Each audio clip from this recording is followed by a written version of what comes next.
What's happening? What's happening with it? Y'all already know what it is. You tuned in to another episode of Everything Boxing. There you go, talking that boxing again. And yeah, y'all know what it is. When you come in the building, smash on the like button and jump in the comments and let me know you in the building. Give me 1 second, y'all. Let me get something right. Give me 1 quick second, y'all. Let me get right. And we're going to have a hell of a show today. Once again, y'all already know it. We got a whole lot to cook on.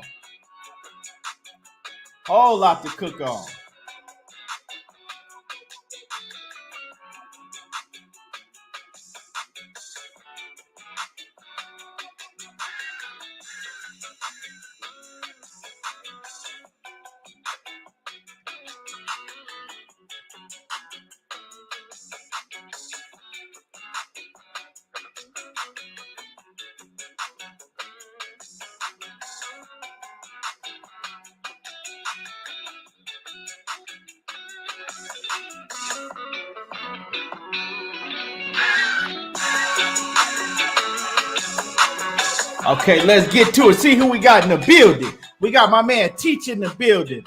Pigeon Mike Tyson in the building. What's happening with it? My man 817, what it do? Straight from that Oak Cliff, Mr. Smooth Groove Boxing in the building. Mr. Man Down, you know what I'm talking about? Cassandra Mason in the building. DP Rocker in the building. And that's the queen, Cassandra Mason. Pigeon Mike Tyson. Skinny Too Litty, what it do? OTB Boxing Class 101, what's happening with it? AJ 64, what it do? Phil J 508 in the building. Sarat 357, what's happening with it? Who else we got in the building? Tego Ross, salute. Anthony Johnson. My man Stan 92, Cali Fires in the building. Bruce goes, and he changed it to Bruce Gas, Jazz, and more because all he smoke is that good gas. What's happening with it, OG? R West, what's happening with it? Jay Miller, what it do? Let me see.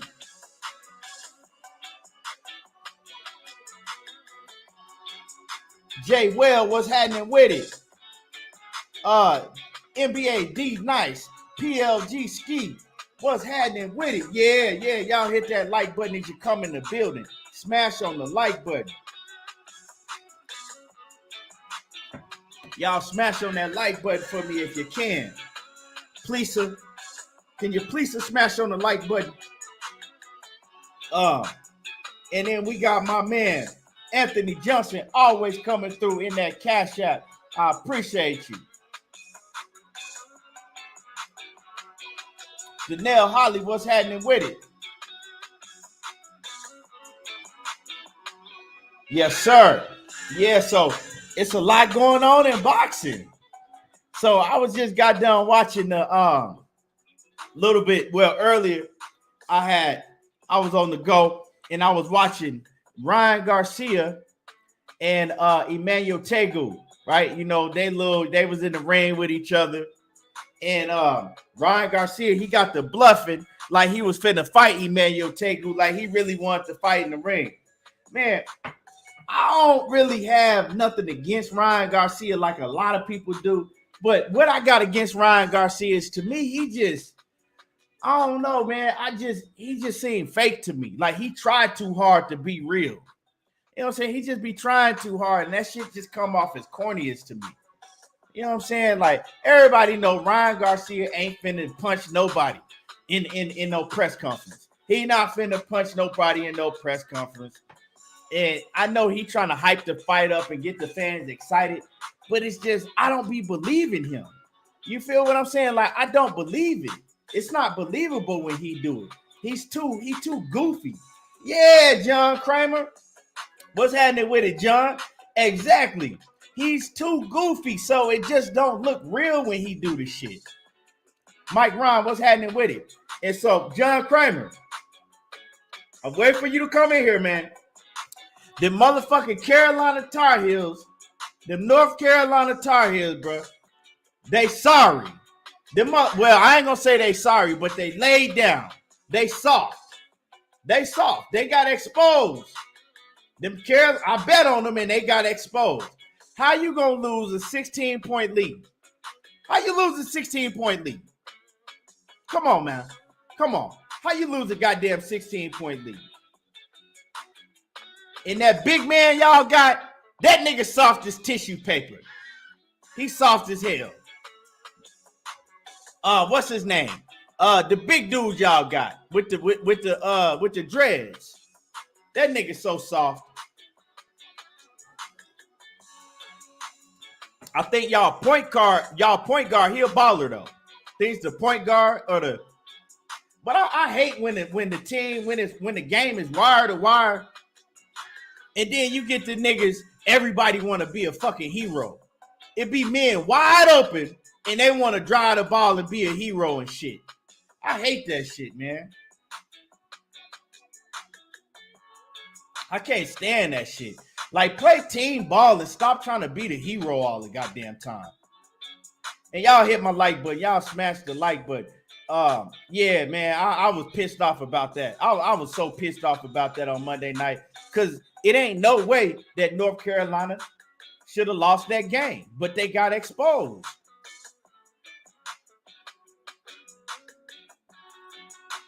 Mike Rhymes says if Villanova didn't lose their guard, they would have won it all. Whole bunch of ifs. It'd be a whole bunch of ifs, but at the end of the day, Kansas got it done. Yeah, my man Ricky Williams in the building. Ricky Williams say fucking hero ball. Yeah, I can't stand that shit, man. It's like they get to taking dumb ass threes and stupid ass shots where they not even open, and you got other men that's wide open screaming for the ball, but they want to be the goddamn hero.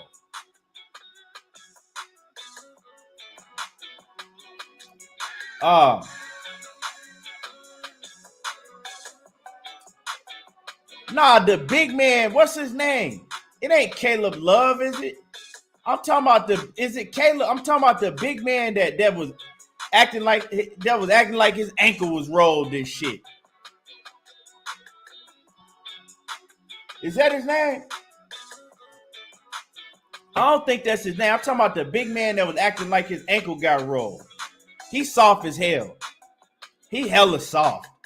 Yeah, he good. See, a lot of these dudes, a lot of these ballers, they good when they play against them low tier, you know what I'm saying, them lower level schools. Oh, yeah, they'll dominate.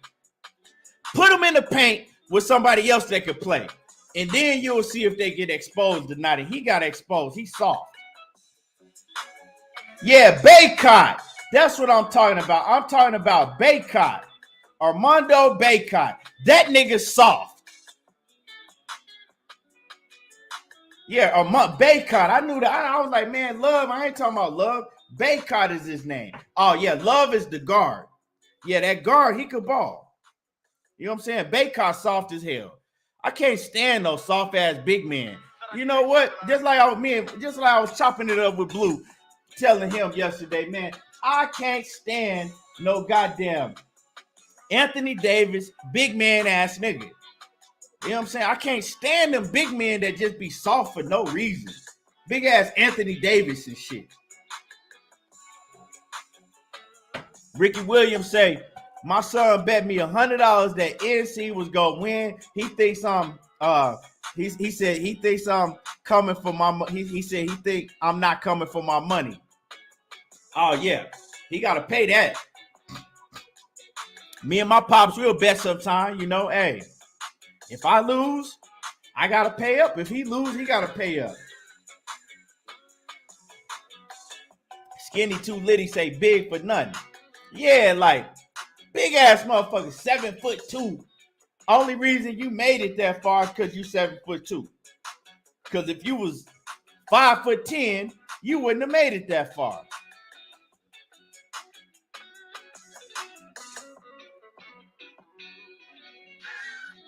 Man, Baycott, Stan 92, Baycott didn't do shit. He put up a whole bunch of fucking bricks. Now, he can rebound. I ain't gonna lie. One thing he do good is he rebounds well. He a good rebound. He can rebound, but other than that, nah. I said what I said. One swole one. I said exactly what I said, and I seen what I seen. Them niggas were soft and they got exposed.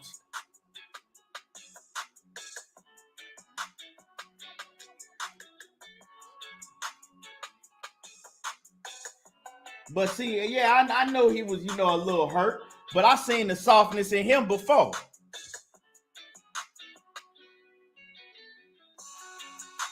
But yeah, he now the motherfucker, he can rebound though. He needs to, you know what I'm saying? He just need to get tougher and step up his offensive game. But he can rebound his ass off. Leon Robinson, what's happening with it? Knockout say, as someone who would have made it to the NBA if I was taller, nothing pisses me off more than a tall ass, soft ass nigga. Give your boy that height so I can shine on these dudes. Knockout said he was balling like that. Knockout said he was balling like that on me. I feel you, man. For real. I feel you. Real talk, man. But let's go back to Ryan Garcia. Ryan Garcia, man, I got one thing to say about Ryan Garcia and all that tough guy shit he be trying to play. We don't believe you. We don't believe you. We don't believe your ass. We really don't. I don't believe Ryan Garcia. He just, nah, he too fake. He too fake acting. And I'm not no Ryan Garcia hater, but I'm looking forward to seeing this fight because we ain't really never seen Ryan Garcia in there with somebody that's going to really bite back, except for Luke Campbell. And Luke Campbell, you know what I'm saying? Luke Campbell wasn't in his prime no more. We need to see him in there with somebody that's really going to bite back and somebody that's going to be able to rough him up. You know what I'm saying? Make him fight off his back foot. Because Ryan Garcia, he don't like to fight off his back foot. Bole says, halftime busted up that good rhythm UNC had. I don't want to hear the bullshit. Every game has a halftime. That ain't no excuse. You coming out from halftime with a 15, 16 point lead. Come on now. You can't at least hold the lead. You supposed to be at least you got to at least be able to hold the lead by 5 points at least. You're going to give up the lead and lose the game, man. Yeah. They got exposed. But y'all hit my like button. Y'all smash on the like button. It's a whole lot of shit that I got to talk about. A whole lot of stuff. But I'm going to tell y'all right now. Tune in tomorrow. Because today's show going to be fire. But tomorrow's show going to be hella fire. And because that's why I ain't put everything in one topic today. Because I got some other shit I want to touch on. But I'm going to wait for that tomorrow. Because we got a lot of stuff going on this weekend. Hey, I'm going to keep it real. I'm going to keep it 100, John. Shit, my Arkansas Razorbacks, they got their skirts pulled up too. You know what I'm saying? They got their skirts pulled up too. They got exposed. My Arkansas Razorbacks got exposed. So if I'm going to talk about my team, I get to talk about everybody else's team. My Razorbacks got exposed too. Because, yeah. They just went out there and act like they forgot how to play against Duke. Right. Skinny Too Litty say today's show fires.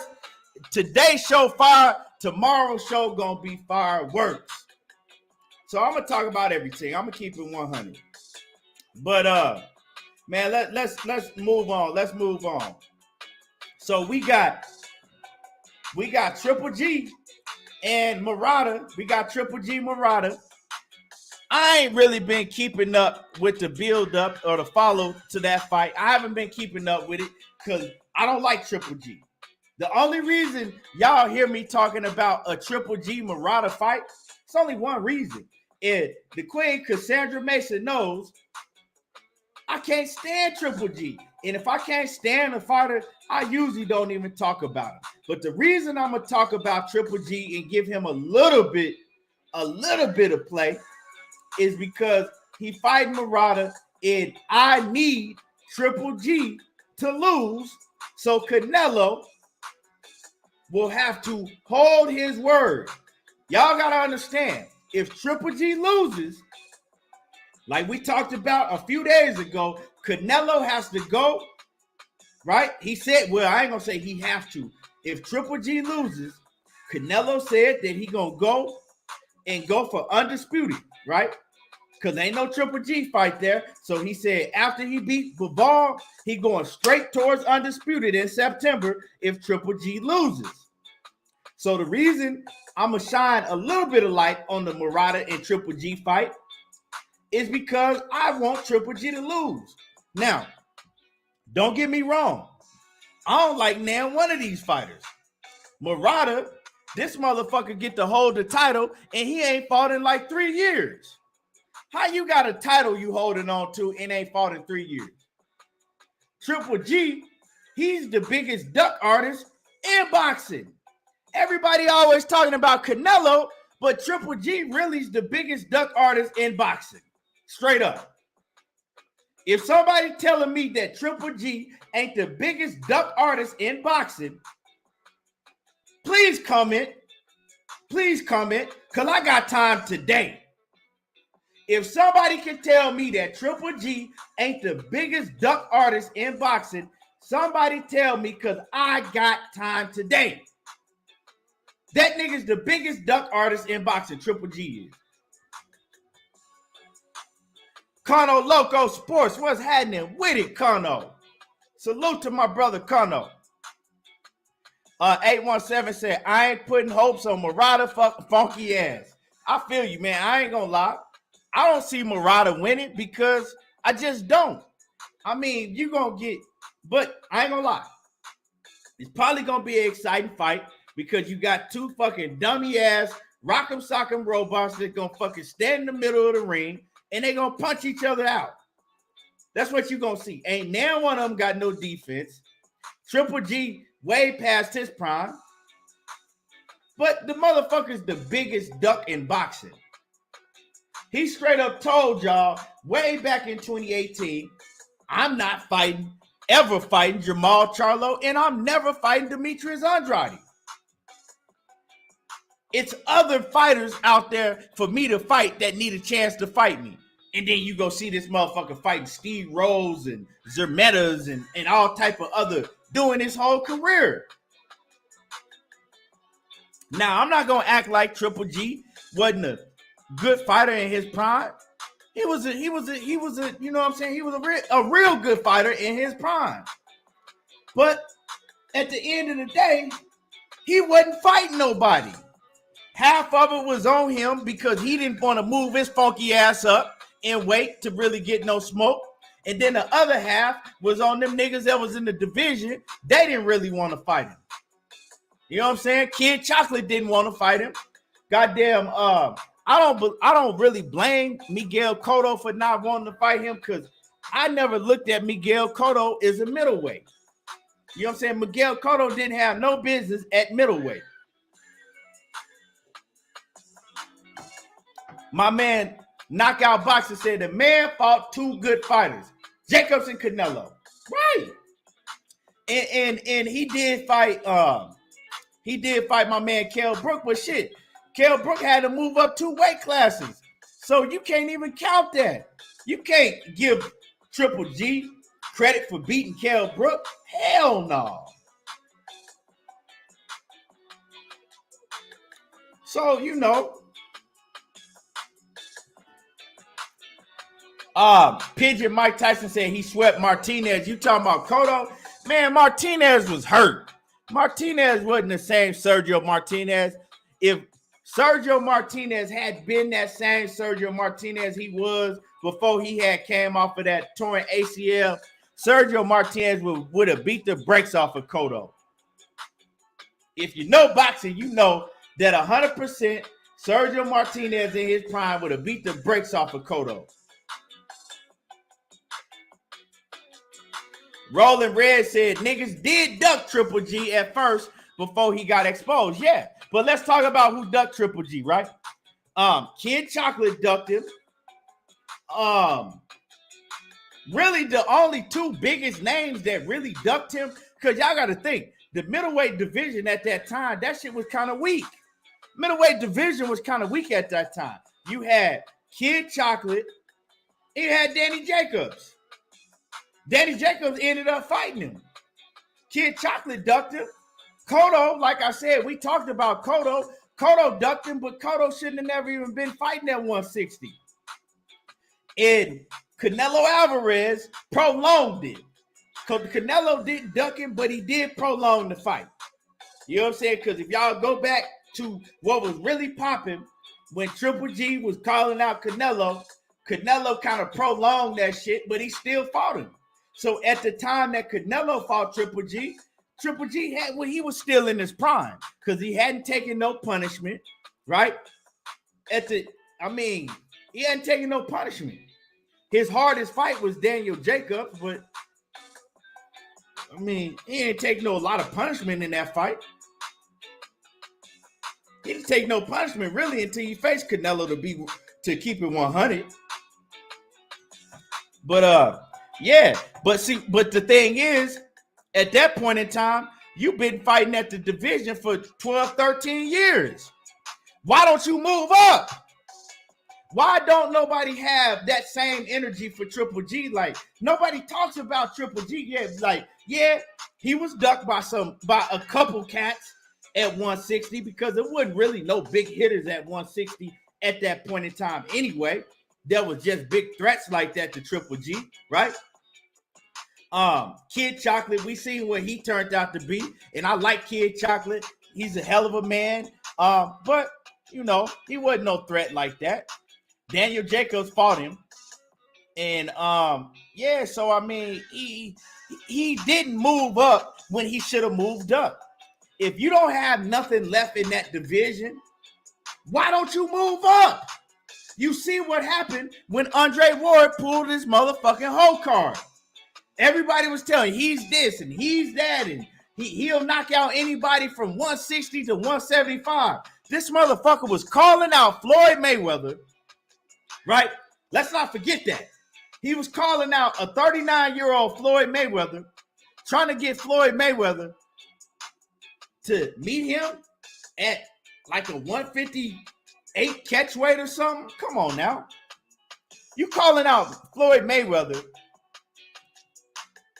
but you don't want to move up and fight Andre Ward.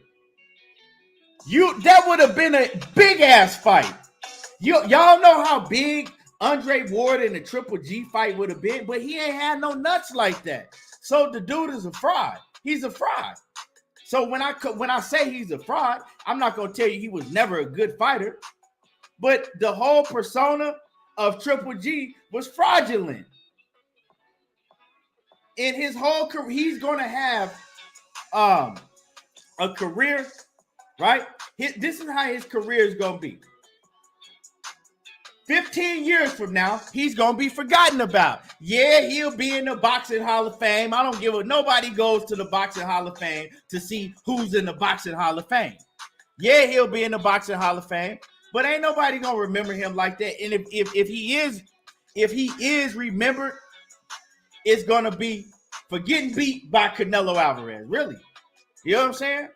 That's what it's going to be. Other than that, what you got to remember Triple G off of? What? Nothing.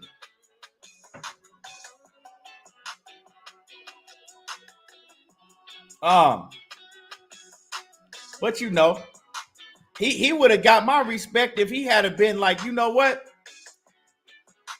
I'll go up and I'll fight Andre Ward. Yeah, I'll fight Andre Ward. Fuck it. Let's make it happen. He ain't want none of that smoke. He wanted to stay and beat all them goddamn European fighters that he could just walk through easily and don't have to, have no resistance doing it. And y'all hit my like button. Y'all smash the like button. Them type of fighters, shit like that is bitch made to me. I don't like that shit. You either fight the best or I don't fuck with you. Or at least try to fight the best. When you come out after fighting who was that he fought? I'm gonna tell y'all right now. Let me pull it up.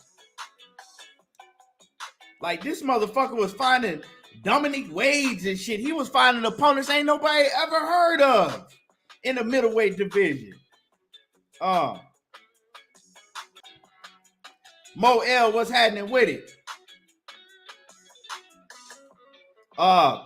Tim Mouze, Skywalker, what it do? He says, I agree he had a great start in boxing, but slow finish in the game. I mean, bruh, he had a, yeah, he was, like I said, he was a good fighter. But you got to always go back to the level of opponents that he was beating. You know what I'm saying? When he was knocking out everybody, when he was on that run, when he stepped his competition up. This is a fact about Triple G. When he finally, right, got off of his European tour and stepped his competition up, one man had to move up 2 weight classes. Kell Brook exposed him. Kell Brook started to expose him. We like, okay, Kell Brook was putting hands on this motherfucker. He might not be all of that. And then he went to Daniel Jacobs, and shit, that fight could have went either way. So now he's not running through opponents. So he finally stepped up, right? The first time he steps up to an opponent, same size, that's not on a C-class fighter, he struggles. And you like, wait, hold up. This dude ain't no fucking monster. He just struggled with Daniel Jacobs, and Daniel Jacobs could have clearly beat him if he hadn't have got knocked down. And the reason that Daniel Jacobs got knocked down in that fight is because Daniel Jacobs, he came into the fight afraid. Daniel Jacobs came in that fight scared to death. I don't give a fuck what people are saying about, oh, he beat cancer. He ain't scared of nothing. That is all bullshit. Yeah, I mean, you got to be a strong survivor. He's a strong survivor to beat cancer and all of that.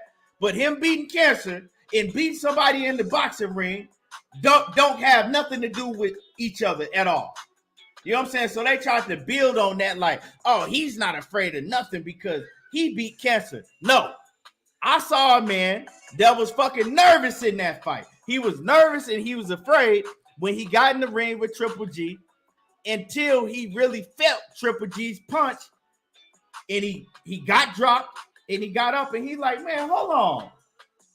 That shit wasn't all of that. And if you think I'm bullshitting, I'm just making shit up. He said it himself. He said, I felt this punch and I realized like, oh, that shit ain't all of that, because it's like, I'm trying to think of an example to give, right? I'm trying to think of an example to give. It's like, right? So my mom's growing up, she always used to like tell us scary ass stories about how crazy it was flying on the airplane, right? Oh, it's, you know, just crazy shit. Oh, and when that turbulence hit and this and that. And so she had me terrified to fly on the airplane until I had to fly on the airplane, right? And I was terrified because in my mind, the way she was talking, I thought the airplane ride was going to be like a fucking 4-hour roller coaster ride. I thought that shit was just going to feel like I was in a roller coaster and just fearing for my life the whole time on the edge of my seat in the airplane. That's what was in my head from what she was telling me. You know what I'm saying? Because she just, you know, how some women, they just hella dramatic about everything. That's how my mom's is. So when I finally get on the plane, it took off. We flying. And the whole time I'm flying, I'm like, when is this plane gonna turn into a roller coaster ride? Because that's what was in my head. I was terrified. So that's how Daniel Jacobs was from hearing all of the hype and he's this and he knocks out heavyweights cold and sparring. He'll beat anybody from 154 to 175 and he's a monster and he's this, and if you get hit by him, you going to sleep right away. And so Daniel Jacobs had all of that shit in the back of his head, but when he finally got hit by Triple G, it was like, oh, this is it? Oh, we gonna fight now. Let's fight. Let's get it popping. So if that never had been in Daniel Jacobs' head from the beginning, HBO did a great job of making him look like a fucking real Godzilla, goddamn fucking boogeyman. Right. They made him, they did a great job at it. You know what I'm saying? They did a great job. They sold him like he was a WWF character. They sold him like he was a WWF character, for real. Like when you was growing up and used to see the Road Warriors, you know what I'm saying, Hawk and Animal, you thought they was real. It was certain wrestling characters. If you grew up in the 80s and the 90s and shit, it was certain wrestling characters you probably were scared of. They sold him like that. So Daniel Jacobs let that shit get to his head. But after that, Daniel Jacobs won that fight after that. You know what I'm saying? The reason he lost is because of the knockdown. What happened to the plane ride shit? It didn't have that motherfucker landed, and I was like, man, this shit ain't scary. Is this it? Yeah, I was like, is this it? I said, so my whole motherfucking childhood, I was this afraid of flying on a plane, and this is it. Yeah, so that's so that was Daniel Jacobs and Triple G. But y'all hit my like button, because I know if I go right now to the likes, I guarantee y'all that my likes is looking real little. Let me go look at the likes. Yeah, y'all got to get the likes up. Y'all got to get them likes up. Smash on my like button, get the likes up. Smash on the like and get the likes up. Hustles Home says he was scared of Papa Shango. Man, I remember Papa Shango, bro. So, my pops, he was telling me a story. He took me, the first wrestling event he took me to, he said I was probably like 3. I think I was like 3, right? And it was a Mid-South. I think it was a Mid-South show, right? Junkyard Dog. He said, Junkyard Dog, he said they got to fighting. I was in the front row, he said. He said, man, them niggas Junkyard Dog, and I forgot who else it was. They got to fighting all outside by the guardrail. He said, I got to screaming and shit. He said, I knew I couldn't take you to another event until you got a little older. Hey, 817 say more pop stories, man. I'm gonna say that for another time. I got you though. And y'all hit the like button. Like I said, hit the like. Hey, 817, you a fool, bro. Man, that shit took me out when he said that though. That shit.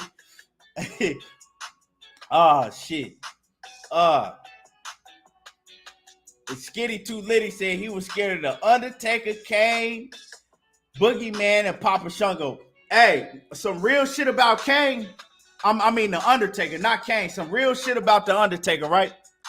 I was at the I'm not lying to y'all. I was at the live event. My pops took me to the live event when the Undertaker made his debut in WWF. See, I go way back with that wrestling shit when I was growing up, because before the Undertaker, he was Mean Mark. He was Mean Mark way back in the WCW NWA. It was the NWA back then. He was Mean Mark Calloway.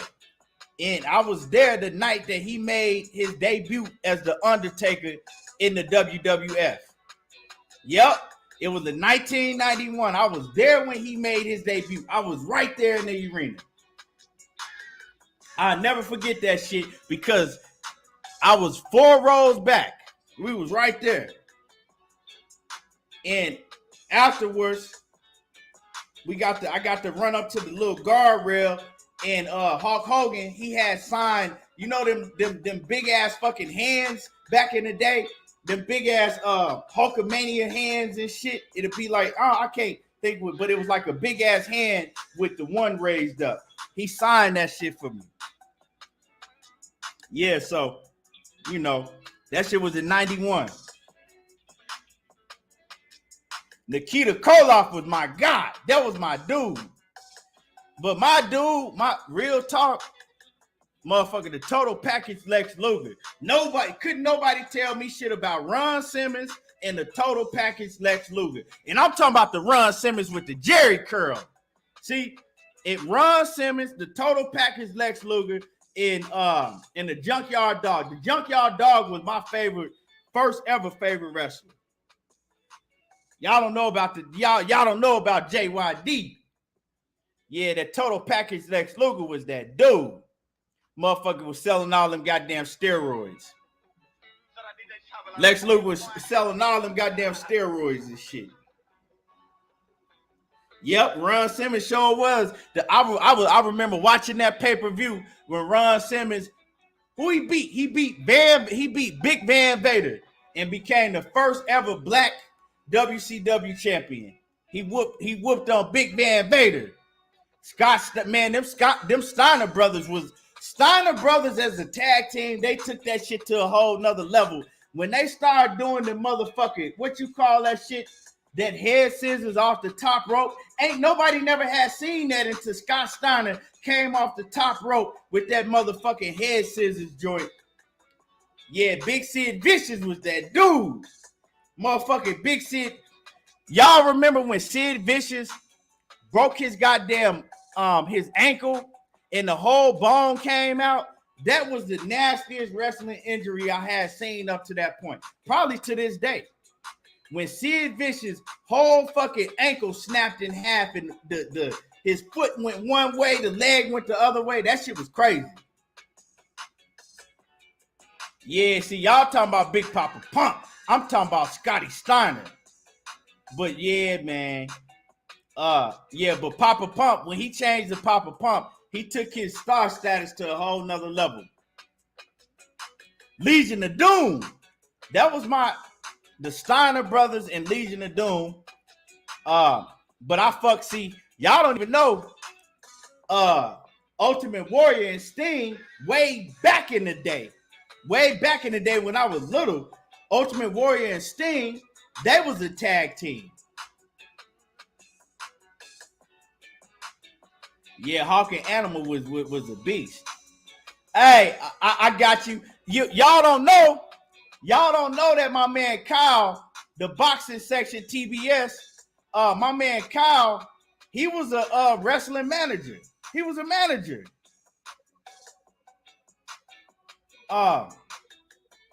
Yeah, Kyle, that's what you need to do, because Kyle be talking that shit, bro. Kyle be talking that shit. That's your calling right there. You need to get back in the motherfucking wrestling industry. My man, H1 Hoop Zone, Emmanuel H in the building. What it do? He says, salute kings and queens in the chat. What's good with it? He says, dope content, bro. I think I'll be back tomorrow for it. Maybe been offline for a minute, but yeah, but you guys back in full effect. Let's get it. I appreciate you. I appreciate you coming through. But man, let's get back into this boxing. Let's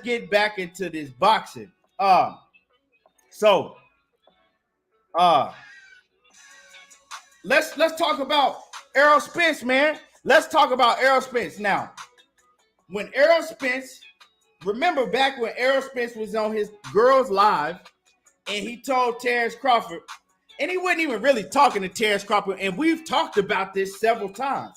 We was like, man, Spence was just playing. He was just playing. You know what I'm saying? When he said, hey, y'all keep on. You know what I'm saying? Y'all keep 60-40. 60-40. Okay, y'all keep on. I'm a 70-30 nigga. Okay, y'all keep playing. It might be a 80-20 nigga. Right?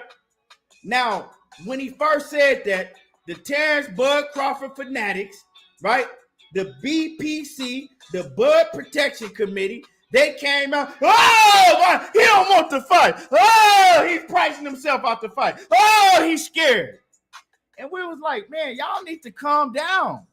The man was just playing, bro. He was fucking with the fans that was talking shit to him in the comment section. He was playing, right? So everybody that has common sense, a lot of y'all niggas don't got no common sense, right? Especially y'all Bud fanatics. A lot of Bud fanatics don't have no motherfucking common sense at all. Not a lick of common sense, right? So we trying to tell y'all a long time ago, the man is just playing. He was just playing with y'all, right? So now that he came out and he laughing at the shit, he was like, man, I'm playing, bro. He was like, ain't nobody finna. He said, man, come on now. Don't you know I know ain't nobody finna take no 80-20 or 70-30? He was like, I wouldn't even try to get him to take no 80-20 or 70-30. I was just playing. Like, ain't nobody like, man, y'all, I was talking to my, he like, man, I was talking to my, my girl. I was on my girl's Instagram live or whatever. Now, I see all these Bud fanatics. They coming out with they coming out doing lives. Oh, Errol Spence backtracks on the 80-20, 70-30. Oh.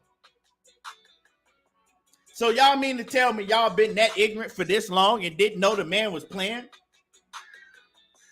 Now that's their thing. Oh, he's backtracking now.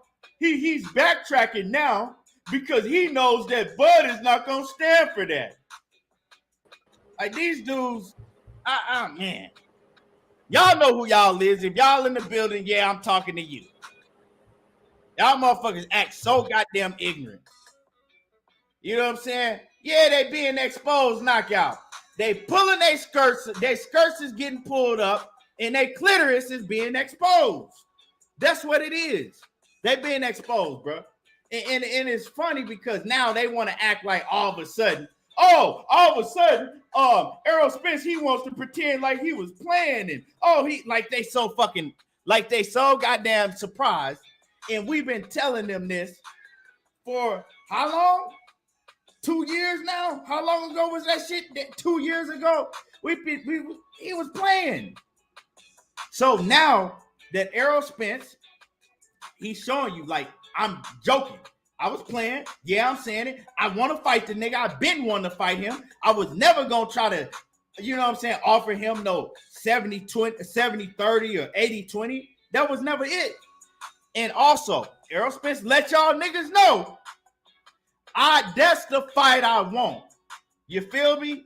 It ain't no other fight after Ugas that I want more than that. And it ain't no other fight that I want in the welterweight division, right? That's the fight I want. And he tell you straight up, look, I might bend, right? But I ain't gonna break.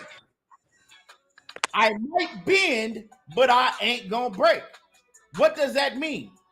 That means that, yeah, I said 60-40, right? I'll bend. You know what I'm saying? I'll give him a little bit. I'll give him more for, you know what I'm saying, if that's what he want. But he ain't finna break me, right? I'll bend, but he ain't finna break me. So I'm going to give him more than what he's actually earned. And before you niggas get to talking about his accolade, he's a, that shit don't mean nothing when them numbers come out, right? I'll give him more than what he's really earned. That's what that means, but he ain't finna break me. I'm not finna just say, yeah, it's 50-50 and we gonna split it down the middle. For what?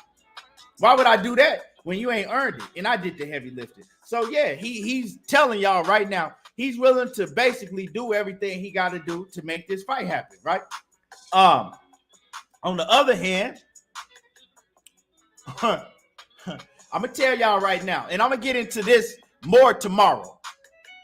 I'm letting y'all know right now, tomorrow finna be lit, so you can miss it if you want to. You feel me? But tune in. But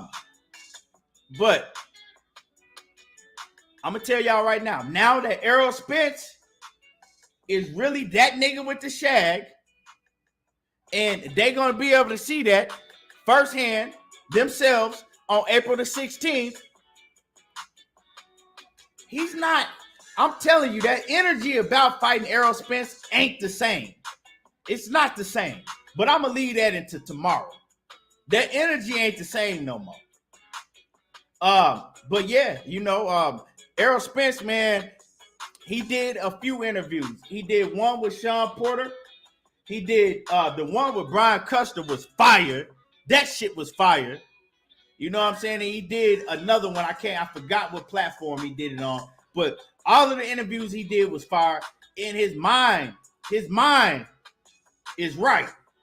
You know what I'm saying? His mind was right. And he let y'all know in the Danny Garcia fight, y'all, he wasn't all that. He said he was still hurting. You know what I'm saying? It take a long time to recover from the accident that he was in. And in the Danny Garcia fight, I'm not going to say it, but leading up to the Danny Garcia fight, something else happened. Something else happened that caused Errol Spence to have a major setback also. But I ain't finna get into that. But yeah, for him to go in that Danny Garcia fight after all the shit that he had went through and all of the shit that he was still going through, and his mind wasn't right either. And he still was good enough to beat Danny Garcia. And now that nigga with the shag is back, and it's gonna be, it's finna get real ugly. Telling you, like I said before, it's finna get ugly like Kevin Durant and Esther Rolle had a baby. And if you don't know who Esther Rolle is, Google that shit. That's how ugly it's gonna be. But man, the boxing section, Kyle, what's happening with it? What's going on, man? What's going on, big dog? What it do? I'm excited, man. I'm gonna see your ass next week. Are you gonna make it? Make sure you get your credit card together. I got you. You know, we gonna have to fuck. You fuck with Papa Do's? I don't even know what that is, fam. I ain't fancy. Nigga, you don't know what Papa Do's is? Nah, a steakhouse, alligator and gumbo. They got everything, man. But they got steak, they got seafood, they got everything. It's seafood off the hook, though. Man, gumbo. It's real popular. It's real popular here in the city, bro. Well, listen, man. We can go to Papa Do's, man, because I ain't paying for the shit anyway.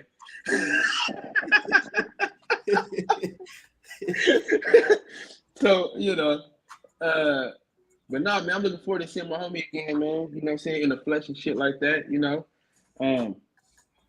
Man, but you know how I feel about the Errol Spence Terrence Crawford fight as it pertains to being cool with both parties involved. You know what I'm saying? Keon know firsthand how close I am with Terrence Crawford's team. You know what I'm saying? We chopped it up with them. What you talked to them? What you talked to them about an hour with me? When we was with them?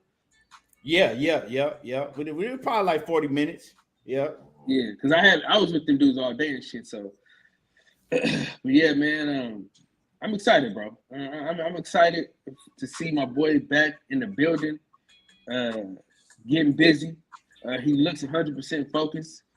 I don't know if him and Blu-ray got back together, but shit, it looked like he took what Blu-ray taught him and took it to a whole nother level. Nah, we can't. That ain't. He's with Fight to Be Fit. They're doing his nutrition and strength and conditioning program. So yeah, it's not Blu-ray. You know, they got their own method, but whatever they doing the damn thing. You know. I ain't gonna lie, brother. He looked good, but he don't look like Chris Algieri, Errol Spence. If we can keep it $130, you know what I mean? Let's keep it 100,000. He don't look like Chris Algieri, Errol Spence. But see, if you want to go there, the Chris Algieri, Errol Spence, you got to think that's from years of continuous work. You feel me? That's from years of continuous work. From what he went to, from what we were seeing before to what he is now, you can compare it. You know, all I'm saying is, brother, that he was in the best shape of his life when he fought Chris Algieri. The nigga had abs on his neck. You know what I'm saying? Like, you feel me? But like, I'm excited to see him get out, man. You know, skill for skill. I think he's better than Ugas. I think it'll be a good fight, but I think he's gonna walk Ugas down, man. Because the fight that I saw against Manny Pacquiao, I wasn't super impressed. I thought he did a better job against Sean Porter in the loss than he did against Manny Pacquiao in the win, for real. I will say this though, I'm looking forward to the week after next. After that, the night, you know what I'm saying, on the 30th, Shakur Stevenson. That's gonna be a hell of a card. That's gonna be the black fight fans' dream. You know what I'm saying? Say what you want. PBC been on that bullshit. You know, top rank. They done signed every young black fighter you could think of. So on that card, you got Troy Isley, Shakur Stevenson, of course, and you got Keyshawn Davis. And if Bruce didn't get hurt, he'd have been on that card too. So we'd have had a dynamite card. So just with them folks on that card is going to be amazing. So I'm looking forward to that.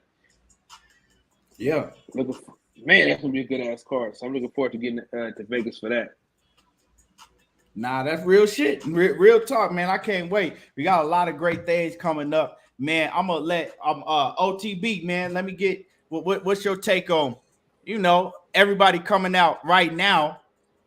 They just, you know, totally surprised that Errol Spence was joking, or they saying that he using it as a cop out. Nah, hell nah. I wasn't never feeling like he took it serious. I thought that all of that was part of them building up this fight. I told you I thought that they could have made this fight happen 2-3 years ago. I really think that we could really get this fight, and shit, it's gonna be a chess match. You got two grade A minds in the ring, them two A-level boxers too. So that's gonna come down to who gonna make the first mistake. And shit, it might take 4 to 6 rounds. We know Bud start off slow. And EJ got a hell of a jab, you know what I mean? And we know how Bud had problems dealing with jabs. So shit, I'm definitely stoked about the fight. I was glad to see EJ look healthy for the first time. We could tell he had some dental work though, because he talked like he talked that night when he got the mic when AB got him drunk. And he was talking that across the street shit. But his voice still sounds slurred, so you could tell he had some dental work. But I was impressed with the workouts. I was impressed with the interviews, man. I felt like he really did, for the first time since he's been a professional, really let us inside of what he was going through and his outlook as a person and as a fighter, because he really kind of reserved. But I ain't never buy that shit. That 60-40, 80-20 shit. I knew that they both need each other. Shit, because if EJ was to retire today and his best fight is Sean Porter, Kell Brook may be over there. I don't think it was the Kell Brook, because what Kell Brook was coming back from, just fought Triple G 2 weight classes up. So I can't really say that was his best performance, but they need each other. So shit, I knew that this fight had to happen. It's just a matter of when it happened and will it magnify. The 2-fight deal also, man, that's the rematch. Everybody talking about he fighting somebody else. That's the rematch. So shit, we knew that this shit was about to happen. I'm going to talk all about that more tomorrow. So yeah, my bad. Tomorrow, but, I'm going to get into all of that tomorrow. But yeah, I thought he looked good, man. I was impressed with all of the interviews. But on a side note, shit, we had Terrence Crawford announce his fight deal, and shit, that was big. So everybody talking about how big and Terrence Crawford ticket sales and all of that shit. And I'm looking, but the last 2-3 days, he done damn near overshadowed the Sebastian Fundora Lubin fight, and that shit 2-3 days away. Yeah, we finna talk about that right now in a little bit. And all we see is bullshit about. Yeah, let me get to my man Batman, then Knockout, and then we gonna you know what I'm saying, get into what's these other topics. So I got to kind of move it along. Batman, let me get your thoughts on this, and then so we can, You talking about Earl? Yeah, I'm here. just how everybody now all like acting like that. Oh, now they all of a sudden, you know what I'm saying? Oh, I all was of a arguing sudden with he. niggas. I was arguing with niggas about that yesterday, man. I was bored as shit yesterday, so I got on the internet. I went over my man, joint. You know, he's a big Terrence Crawford lover, Earl Spence hater. Man, look, man, like I was telling him, the man came out, whatever Earl said, he said he was joking. I can't do nothing but believe Earl, because Earl is the only one been on the same fucking path the whole time he been talking to people, man. Every time he do an interview, he say he's going to fight Terrence Crawford. Every time he never turned the fight down. Terrence Crawford turned the fight down 100 times and came back, turned it down. But like I said, he said he was joking. He was joking. I mean, and then when he said it on the interview with Brian Custer, he was like, come on, man. I ain't gonna disrespect that man like that. And even though when you do him talk about Terrence Crawford, he never disrespects Terrence Crawford. Never. So, I thought he was joking. And for motherfuckers to say we not getting a fight, I just saw the joint on yesterday on Sean Porter's podcast. He said what he said.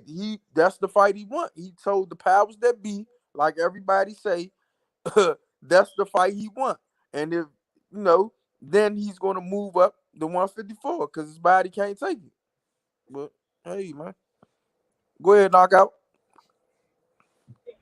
Yeah, man. Salute to all y'all boys on the panel, man. Everybody in the chat. So, just real quick, because I know I'm gonna stick to the topic, but just slightly, I think Earl Spence is in the best shape of his life right now. Like you look at them fights that y'all was talking about earlier. Yeah, he had more muscle, but he's in better shape because I think his work rate is gonna be on 10, like we ain't seen in a long ass time.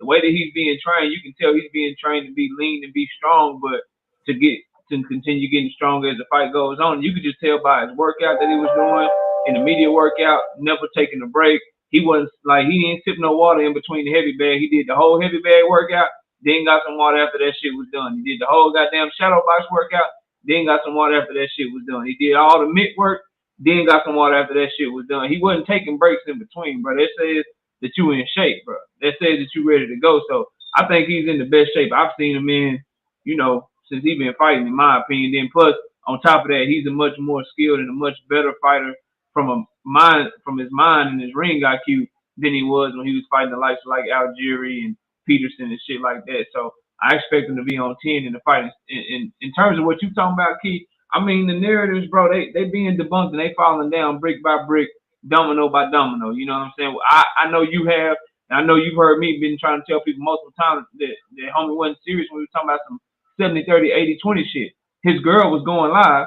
He hopped on his girl shit. You know how you do. You hop on your girl shit. If she on the phone and she live and some shit, you pop some shit real quick, then you go on about your business. That's all he did, bro. That's all he did. And then now, when the man say he playing, like we've been saying all along, then all of a sudden, oh, now he backtracking. That shit is falling apart. And so, people just grasping on the straws. I think the reality is setting in now that we might actually get this fight. Like, yo, Earl could quite possibly beat this dude ass. And then all the shit I've been talking, because I'm not really a boxing fan. I'm hoping Earl Spence lose and shit. I don't even really like Crawford like that because I don't really talk boxing. I only talk boxing when it's them two. Them type of dudes right there, they're like, damn, if my guy lose, I've been talking shit. I either gotta get rid of all my content, or damn, I gotta find a new horse to hitch my wagon to. I don't know what the hell I'm gonna do. So panic is setting in, bro, because it just you grasping their straws at this point if you still on the whole Earl Spence Duck and Bud Crawford narrative. And then I leave it on this because I shot a video on it and I ain't gonna be that long.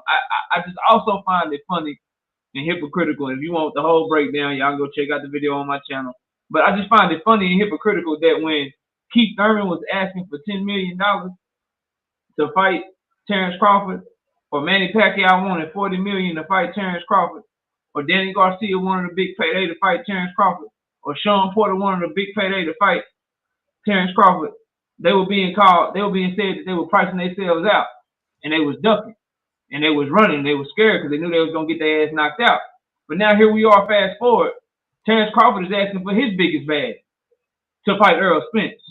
He's asking for his biggest bag to fight Keith Thurman or a potential PBC fighter. So I would ask those people that were saying that all those fighters were scared of Terrence Crawford and they was ducking him, is Terrence Crawford scared of Errol Spence? Or that shit probably a little bit different, huh? You know, it is what it is, bro. That's all I got, man. Right. And y'all hit the like button. Y'all smash on the like button, hit my like button. It don't cost you nothing to hit the like button. So while you in the background just looking, tap on the like button. Man. So I'm like I said, tomorrow we gonna get deeper into the Terrence Crawford shit. It's a lot of shit going on. We're gonna get deeper into that right tomorrow. But today, let's talk about Gervonta Tank Davis. Tank. You know what I'm saying? Tank is finally opening up. And if y'all been watching me for a long time, I've been telling everybody, now Mayweather is doing this for his career. And he ain't got no problem with Mayweather and this, and that. And I kept trying to tell you hard-headed ass niggas, man, they just keeping Tank on hush because behind the scenes, when I talk to people that's close to Gervonta Davis, they tell me that Tank ain't with that shit that's going on. Tank is continuously complaining behind the scenes, right? But Tank, he knew how to put on a facade in front of the media because anytime they think that Tank might say some shit, right? They get in his ear. No, hold up. And shut him up. Y'all see that shit every time Tank is about to get to talking. Mayweather get in his ear and shut that shit down. So Tank Davis says, hey, I had to shake from the fake. And I couldn't agree with him more because Leonard Ellerbe and Floyd Mayweather, that whole shit over there, that they fake. They fake. They want to make it like everything is just perfect. Tank Davis is just loving what's going on. All the fighters over there are just perfect. And just all of that shit is fake. You know what I'm saying? All that shit is fake. That's why when Tank put those tweets up, when he first put the tweets out, Leonard Ellerbe was blowing up that man's phone. Yeah, Leonard Ellerbe was blowing up his phone, begging him to take them tweets down. Because they trying to keep a perfect image over there. That shit fake. All of that shit is fake. You know what I'm saying? And I told y'all a long time ago, Tank Davis is tired of that shit.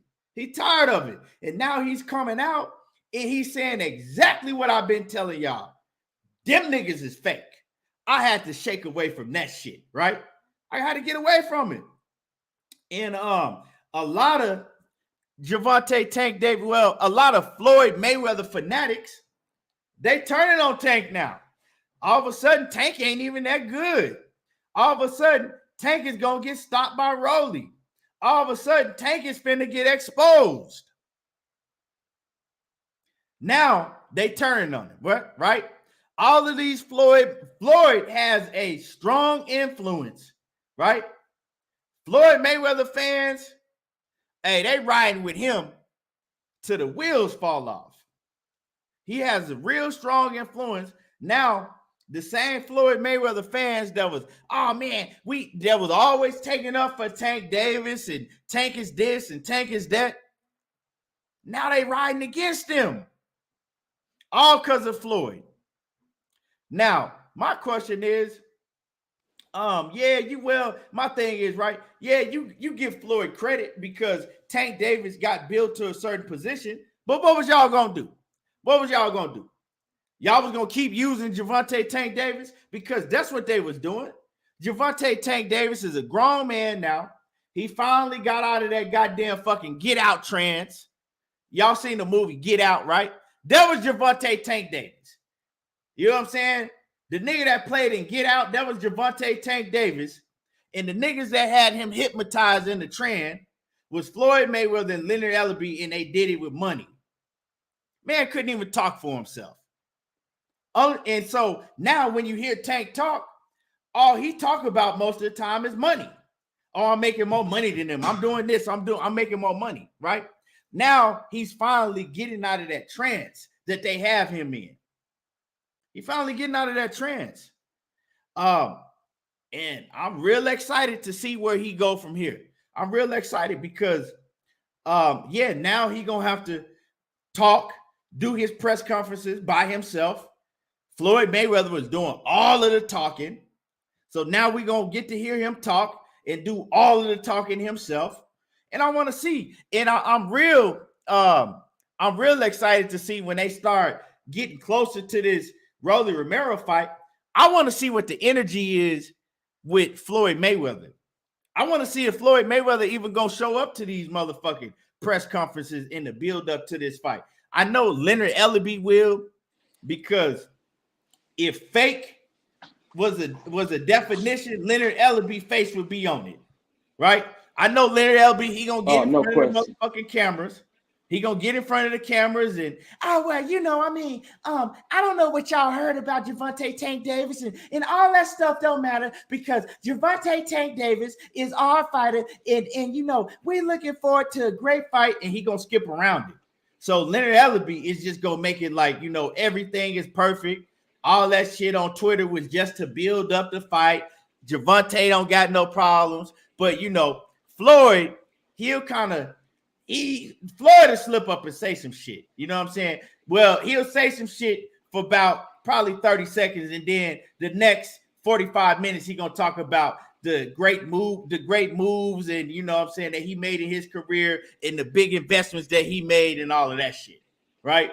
So I want to see if Floyd Mayweather is even gonna be in these events. What is it gonna look like?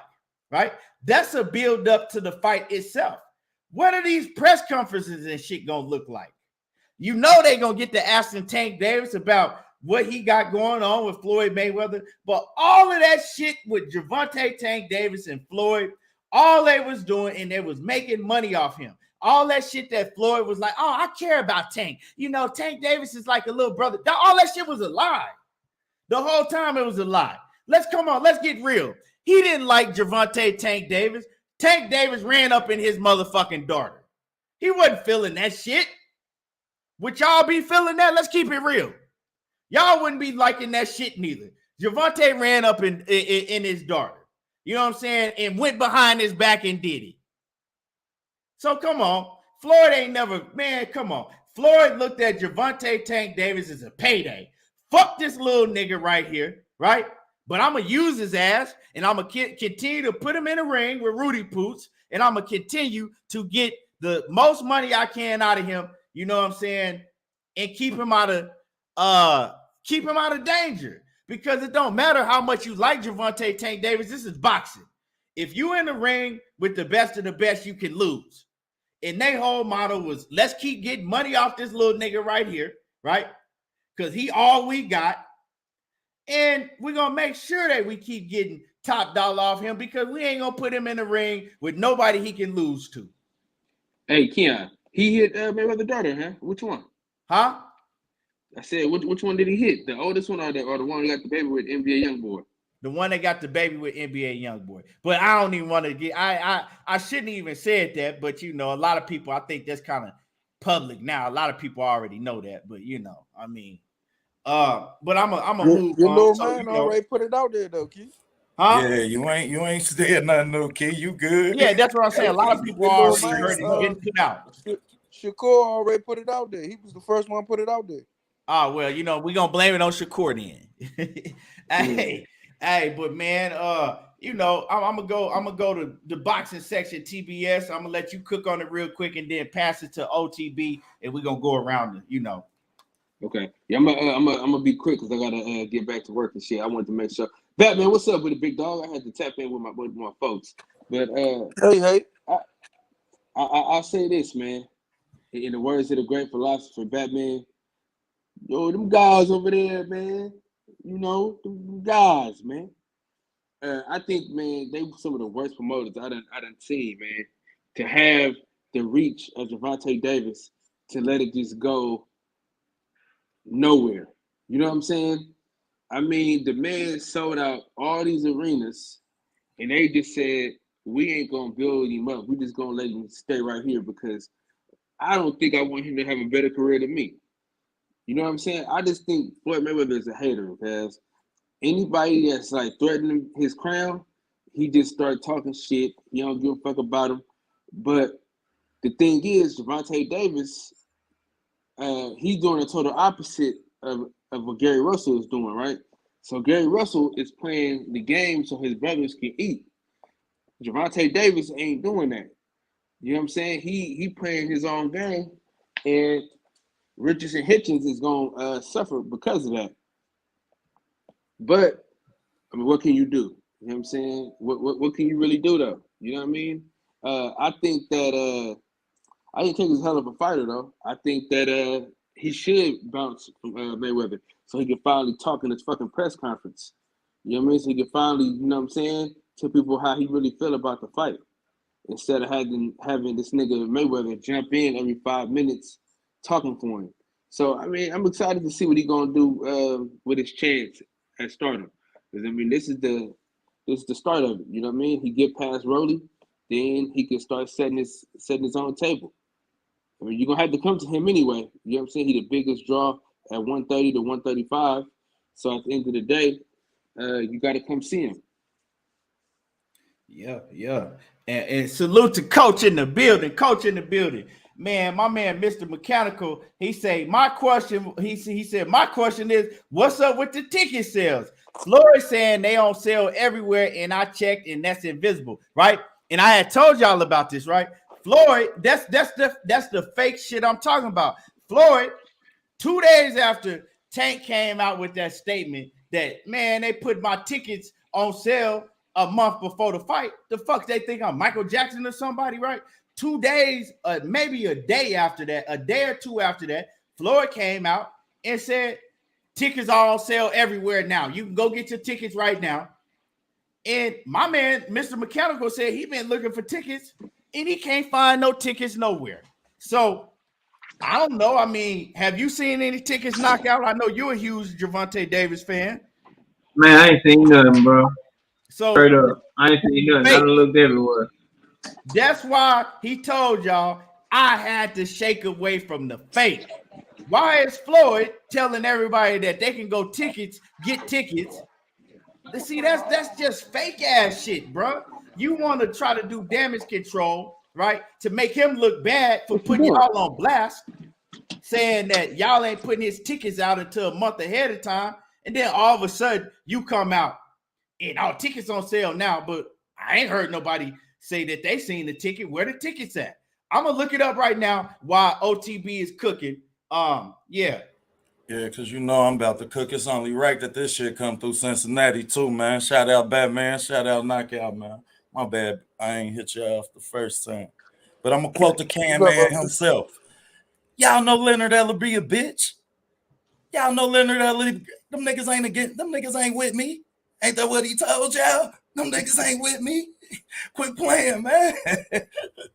And shit, back to that, I don't want nobody to be better than me. That's the youngest 4th division champion in boxing at the time. Mister, I ain't fighting my brother. We ain't gonna fight each other. That's my homie. Y'all ain't gonna fight each other. Movie model in this house, all that shit on that man mind weak. Just entice that man. And once and now Gervonta done had his aha moment. Now he done had his AB up on the stage when he cussed them niggas out and everybody thought he was tripping, going crazy. So shit, I ain't surprised. I knew this shit was coming. Everybody want to see you do good. They don't want to see you do better than them. Go ahead, cook, not. That's on man. Look, is it knockout or Batman? No, go ahead, Batman. Go ahead, man. It's on bat. My bad. Oh, look, man. The man was back home. The homies keep talking about what they hair. You scared of this person? Why you ain't in no fight, man? What's up, Tank, man? Come on, man. That shit wears down on the nigga, man. Y'all know what it is, man. I'm back home, motherfucker. All the homies, I'm giving niggas daps. The whole block come out. They talking about Tank, man. Why you ain't fight Curry? Why you ain't fight this? What's up? Why, man? Hey, man, look, man. At the end of the day, Mayweather did what he's a businessman. I'm gonna pay Tank this. I'm gonna pay his opponent some short ass money, and I'm cuffing everything. Come on, man. Y'all know what it is, man. I mean, I'm happy that Tank finally woke up. He been hearing what everybody been saying. I know he watched some of these people, some of these podcasts, and he been hearing the shit. Now he's saying people names. At first he wasn't saying people names. Now he's saying people names. Now he want to fight this person. Come on, man. I mean, at the end of the day, he was a kid that came from nowhere that got something put in front of him, and he was going with the flow at first, and now he's saying that shit was fake. This shit these niggas was talking about was fake. I'm the man now.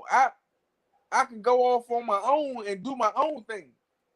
And I bet you, I don't want to say this, but I bet you Al got in his ear and told him, look, man, look, man, you can just break away from Floyd, man. You can be cutting out, Batman. Huh? You was cutting out. Oh, my fault. I mean, I bet you Al came to him and said, you can be just as big a star as Floyd was at this age. You already got the name. That's why he probably talking shit, because he know he about to go hook up with Al and take his own promotion and go do his own thing. But it ain't no about to. He just said he says he said it ain't no maybe, I'm shaking. And he said it ain't no maybe or if about it. He said he gone. Now he ain't fucking with them no more. Advocate, Tank. I don't know why you keep telling people what you about to do, because this boy will fuck you. This what type of fuck boy. And we seen that. He did Broner like that. Like, shit, bro, he'll fuck you. Like, Yeah, bro, you better chill out. You was supposed to just duck off and do your thing and then talk your shit once you gone. Yeah, once you duck off, because this boy is a fuck boy for real. All that, because he came from where you came from, tough times. He's a fuck boy. So, bro, that's what him and Broner used to get into about, bro. Come on, man. What you mean? Shit, you had your uncles, nigga. Tank them niggas had their amateur careers. They made they self. Some people self-made within that shit. Some motherfuckers have people that's pulling strings and things that's gonna help them along the way. Now, I ain't taking nothing from the days he had at East Lansing, you know what I mean? But shit, come on, man. We know. It's like this though, y'all. I see a lot of people saying why and what's happening with it. Money Brown TV, my brother in the building. Money. I see a lot of people saying that why is he putting this shit in the public? Well, y'all gotta understand that motherfucker. They been and had his motherfucking lips super glued closed for the past 5-6 years now. He ain't been able to talk. You see what I'm saying? Cool. So when that's you, cool though. Wait till after the fight to start talking. Yeah. Shit. But see, he haven't been able to talk, so he just like fuck it now. I know you know what I'm saying? Fuck it. Fuck them now. I don't even give a fuck because I haven't been able to talk for the past 6 years. Now I'm gonna fucking let everybody know this shit that's going on right here, all this shit fake. And that's his only way. That's his only outlet. That's the only way he know how to, you know what I'm saying? Hey, that's his only outlet. So he doing it. You can't. And I understand it ain't the best way. Yeah. Talk all your shit when you leave, but he's sick of being on mute. But we seen this shit before too, Key. We seen this shit before too. We seen Tank talking about some fuck Floyd. I'm out of here. I ain't fucking with y'all. We seen this shit. Right. Yeah, he was at 130 when he did it, but he snapped up. Still with them. He was still with him at the point in time. So it went nowhere he could have went. Yeah, he couldn't have went nowhere, but he one of them guys that when the shit is rotating in his head too much, and he get mad, everything, he's gonna blurt everything out. But what I'm saying to Tank is, dog, talk about the fighters right now. Talk about the fight, talk about the fighters. I mean, it's already too late. You already said what you said, but if I was in his corner, I would tell him, look, leave Floyd alone right now. Don't say shit about him. Let's talk about him after the fight.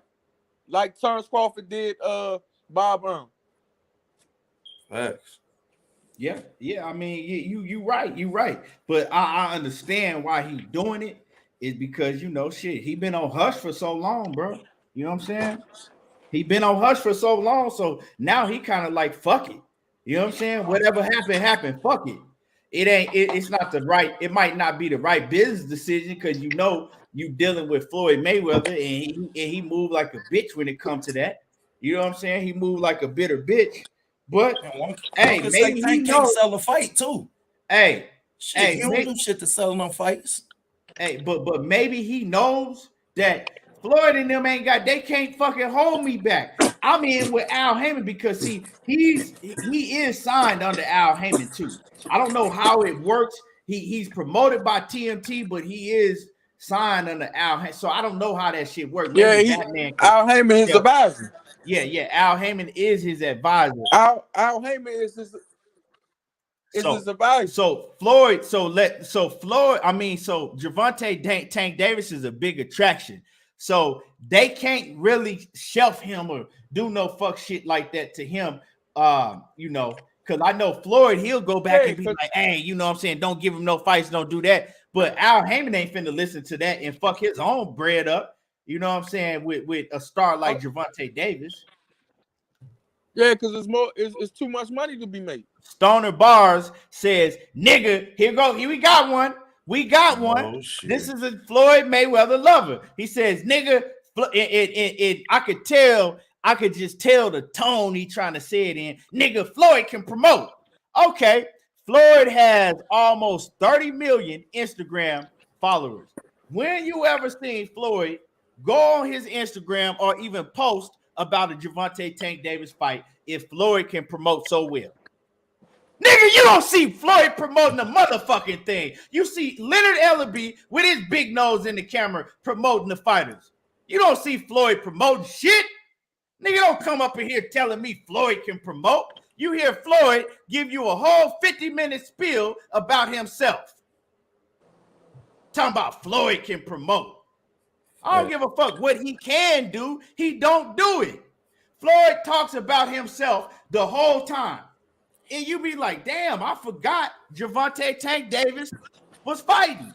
I thought Floyd was fighting because Floyd just told me about all of the fucking great investments he made in his career and who he fought in his career and how he moved and how great he is.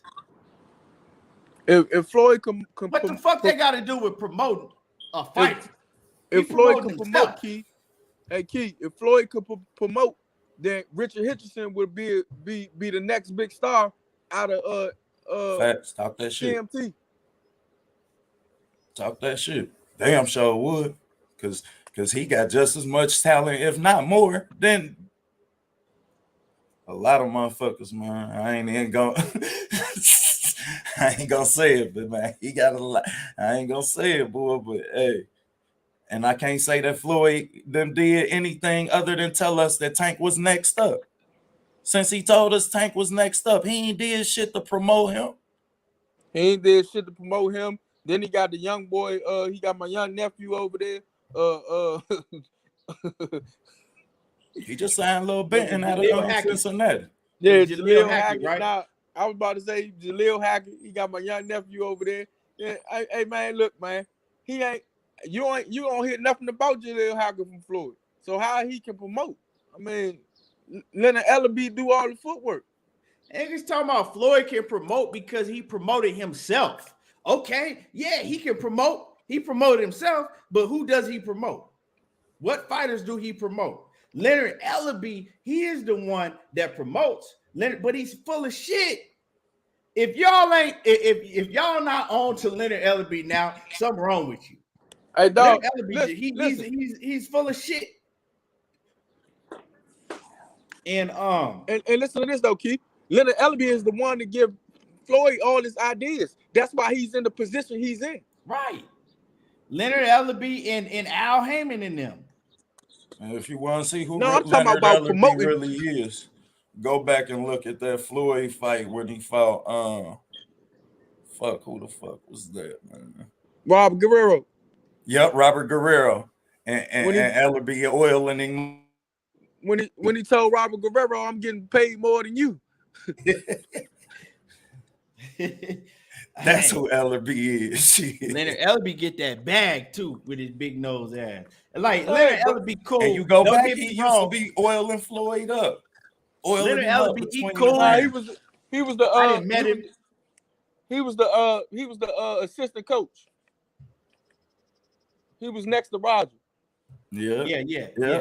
Yep. Now Leonard Ellerby, he cool. I didn't met him, but he's full of shit. He that's what he is. He's full of shit. He gonna feed you everything that sound good and nothing that's real. That's it. You know what I'm saying? He gonna feed you everything that sound good from their perspective, but ain't none of that shit finna be real. And let me tell you this.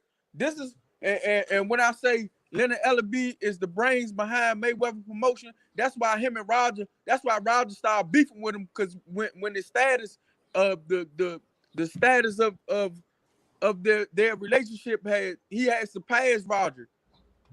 And Roger got jealous. Y'all remember that? Yeah, facts. Nah, that's real, you know. Facts. That's when he quit fucking with Roger. And Roger was training like De La Hoya. Yep. No, that was Floyd that was training De La Hoya. Floyd Sr. was training. That was Floyd Sr. But Senior.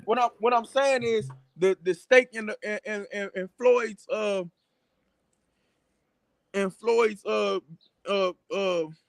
dynasty, Leonard Ellerby grabbed the next seat to Floyd, and Roger.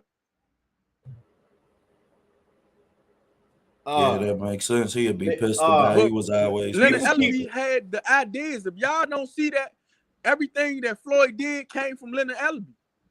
Floyd ain't that smart, man. Nah, he ain't. But he pretty much tell y'all all the time, like being around people, you know what I'm saying, smart people making smart business investments. That's, you know, giving him the game, telling him what moves to make.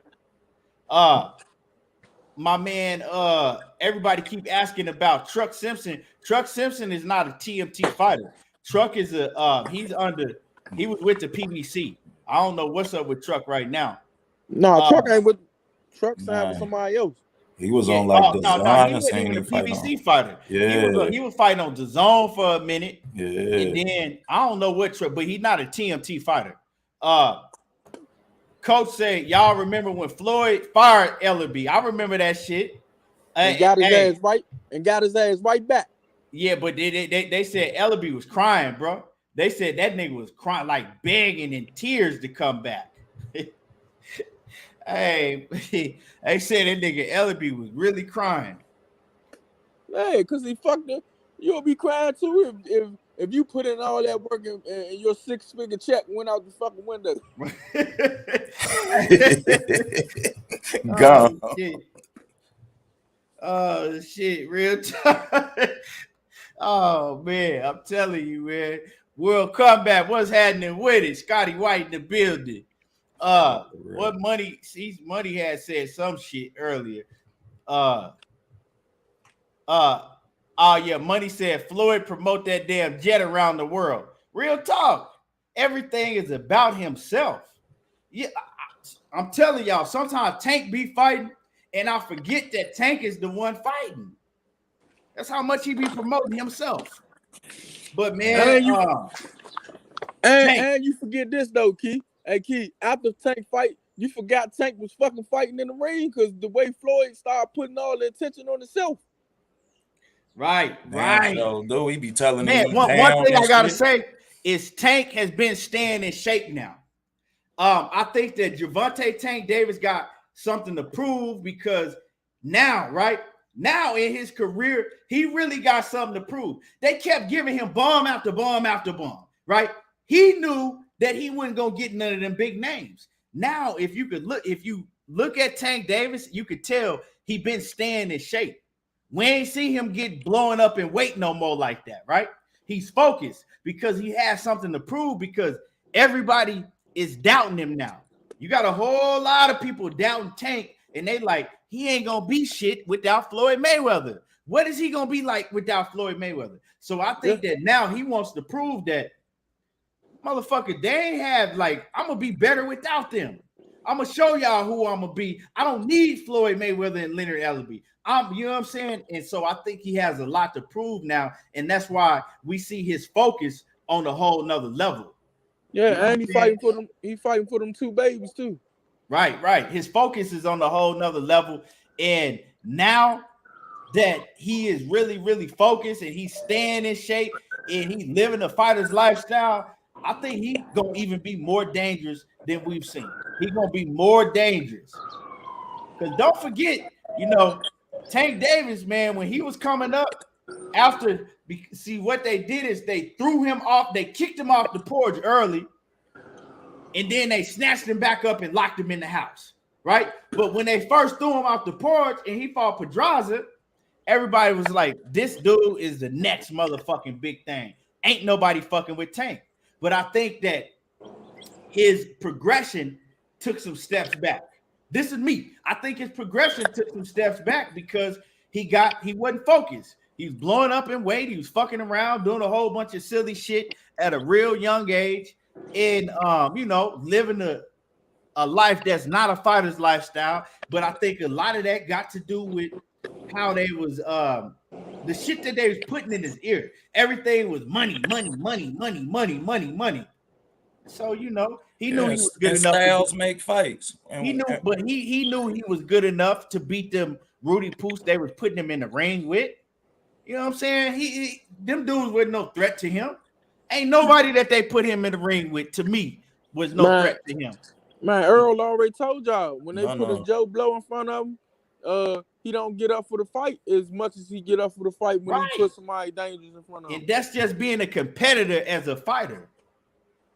And that's how they ended up with the opponents he ended up with.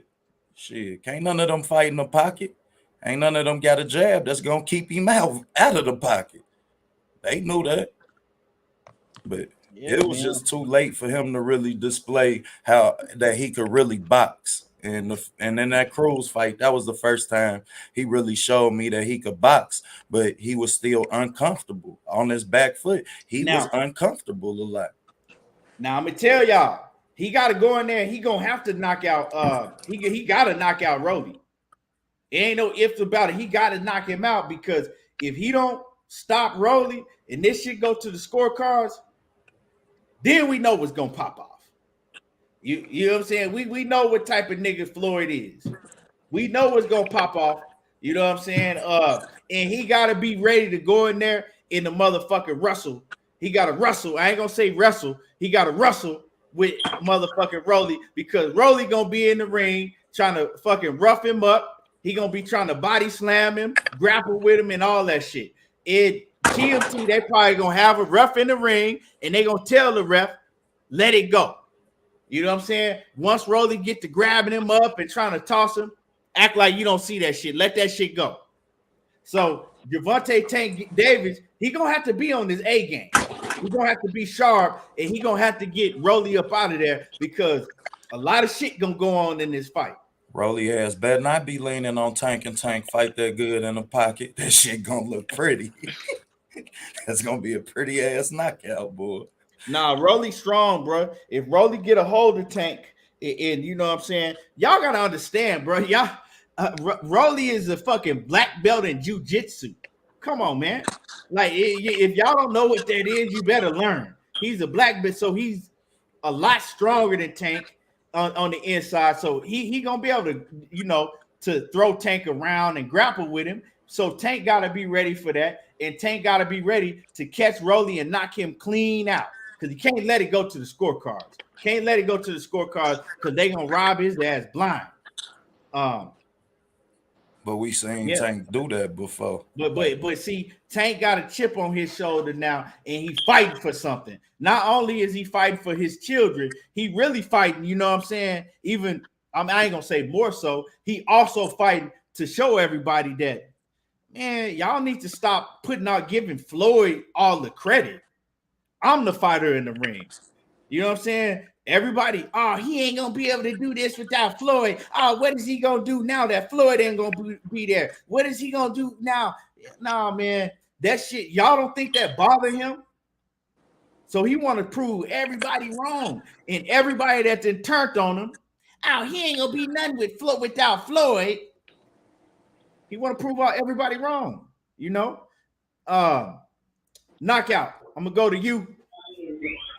Yeah, man, my bad, y'all. Listen, man, Tank, he's doing a good thing, bro. If he leaves Florida, if it's indeed true, because at some point, I think the business model has been broken in Florida. He did this himself. Like he showed fighters that you can get big enough to where you don't need a promoter anymore, bro. Like I don't understand why people would turn on Tank because he's doing exactly what Floyd did, or Oscar De La Hoya did, or what Canelo did, what Devin Haney figured out to do at such a young age, and that is if you big enough, if you got enough pull, then you can go off on your own and get the fights that you want. You can keep that promoter money in your own pocket.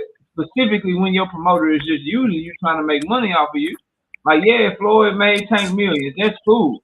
Bob Arum made Floyd millions.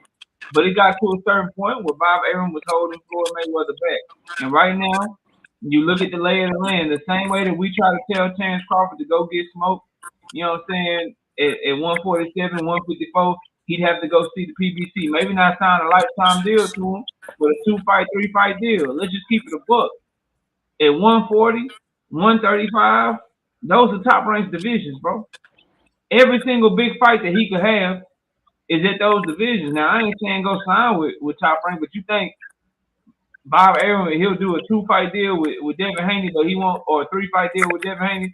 You don't think he'll do a 2-fight or a 3-fight deal with Tank Davis to be able to do a fight with Tank Davis? Like, that's why he needs that freedom to move, because Floyd's ego, Mayweather Promotions' ego, and how they try to view Bob Arum, that shit is holding Tank back from getting the big fights that he's been saying privately for a long time that he wants to them, and they haven't gotten them for him. But I'm glad he's finally coming out publicly and saying, look, man, this fight trash. They got me fighting this clown. He don't belong. Like, I'm just glad that he's talking like that, because it shows that he really do want the smoke, like I've known all along. So I'm all for it, bro. Like this is what we want fighters to do. And I want to say again, bro, shout out to Devin Haney. This is a ripple effect, bro. This is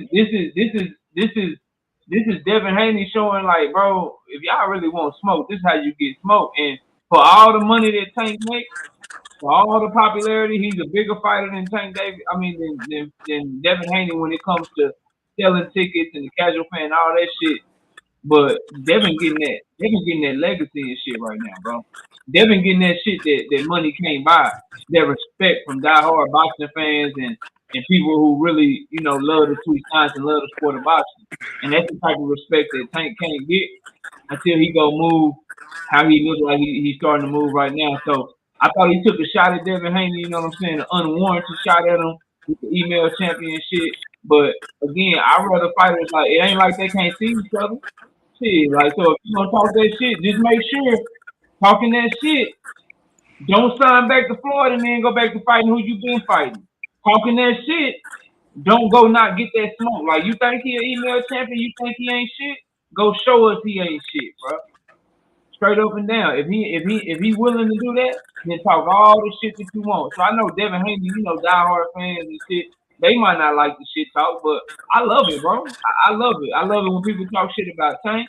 I love it when they talk shit about Devin to give me more shit to talk about. And at the end of the day, it ain't like fucking Terrence Crawford talking shit about Canelo. Like, they'll never fucking fight, bro. Why are you talking shit? You ain't never going up to fight that man. So maybe you shouldn't talk shit about him. It ain't like fucking Leo Santa Cruz talking shit about Earl Spence. Like, they ain't never gonna fight. So why you talking shit? At least these two, they taking jabs at each other because Devin did his thing with the, if you ain't gonna fight nobody, you might well stay with Floyd. Tank firing shots back. At least it's a fight they can get made. They gonna forever be at the same weight classes, bro. They gonna forever be at the same weight classes. But so you might well talk your shit. Just make sure you're willing to go fight them. But overall, for Tank in this Rolly fight, I'm still holding firm, bro. It's a trash fight to me. I know people are giving Rolly a shot because he's strong.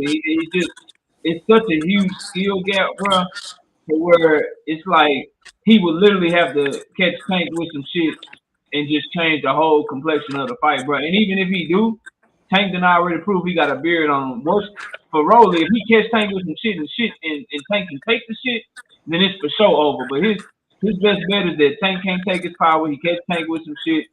Tank get too arrogant or something, and that's his only way to win the fight. So, we'll tune in. Shit, it's gonna be entertaining, but I'm just glad that Tank is finally moving how we've been asking him to move for a long time, bro.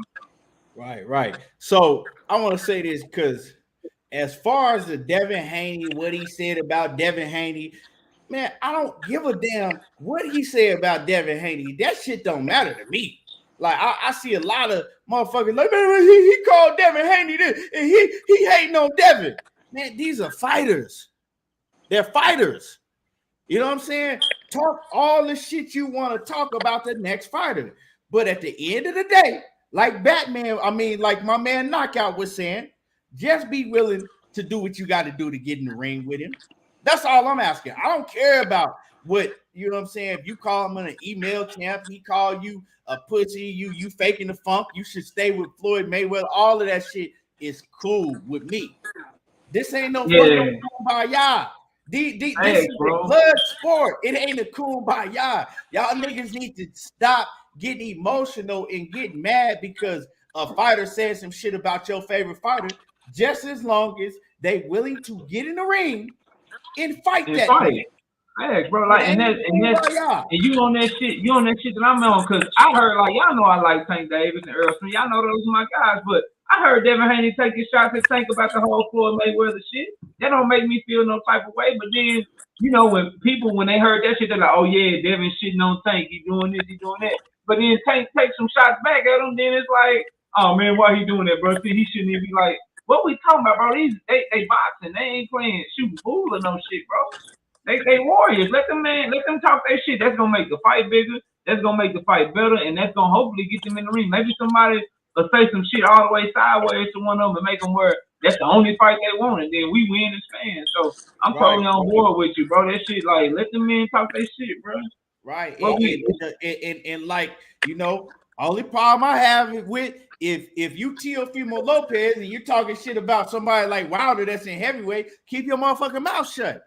You feel me? Yeah, you can't never fight that man, bro. So what you talking about? But if y'all are able to fight, if y'all in the same division or 5 pounds or 7 or division up, if you're talking that shit, I'm cool with all of it. Just be ready to get the motherfucking smoke, right? So now that you said this, and I'm glad you brought this up, right? This is my question. When Gervonta Tank Davis leaves, he's advised by Al Heyman. What does he do? Because Knockout just told y'all that, hey, all the smoke at 135 and at 140 is with Top Rank. Now, I never seen Al Heyman advised fighter be able to go and sign a 2-fight deal with Top Rank. What's gonna happen? Because that's what Devin Haney was really talking about, right? He's like, well, he's leaving Floyd, but what the fuck does that matter if you still ain't gonna fight none of these motherfucking fighters, right? And so basically, it's kind of like if you leaving Floyd, but you're staying advised by Al Heyman, right? You still ain't gonna be able to fight no fighters except for the PBC fighters because in order for you to fight, here's the play, Key. Here's the play, bro. This is what. Real quick. Hold on, real quick. Let me finish. In order for you to really fight any of these top ranked fighters, if the big play, unless it's unless it's a fight that's ordered, mandated, right? Unless it's a fight that's mandated, and then Al Heyman get to put in his bid and y'all do a purse bid. Other than that, we know how these promoters do. If I got all of the belts over here, if I got all the top names over here, and Gervonta Tank Davis want to fight any of these guys, okay, we'll love to make the fight. But shit, he got to come over here. And so they don't get surprised if it's one of those situations. And now he's still, we still not able to see him fight these big name opponents. But maybe they, Gervonta Tank Davis is at a level now to where, he can still stay with Al Heyman, right? Of course, he's going to still be advised by Al Heyman, but he's at a level to where they could do a split pay-per-view. they could split it down the middle or do a 60-40 or 50-50 because he's that big of a fighter, right? To where they could put a Vasyl Lomachenko and Gervonta Tank Davis on pay-per-view, and they could do a PBC goddamn ESPN, split promotional because he's big enough to do that. He is big enough to do that now, to where all sides can make money. So that's the only way I see it happening. The play is, to me, like I ain't That's like that, but if I'm Tank Davis first, you keep Al Heyman as your advisor because he's one of the most powerful people in boxing. But Al Heyman and them, bro, they pretty much run the WBA. And if I'm Tank Davis, you get through rolling. Because remember, this is supposed to be a mandated fight. Why is it supposed to be a mandated fight? Because they're trying to get rid of all them belts in the WBA. So his very next move, like, it ain't his job. Like, I know Devin Haney and Kambosos got their deal. It ain't his job. It ain't the WBA job. It ain't their job to worry about some deal that Haney and Kambosos got signed. So if I'm advising Tank Davis, you go in there, you handle your business with Rolly Romero. And then if you Al Heyman, you just made the WBA get rid of a whole tournament. And you look at all the champions, they got Erickson Lubin through the WBA. They got obviously they got David Morrell through the WBA. They got Jamel Charlo through the WBA. They got a lot of champions in the WBA.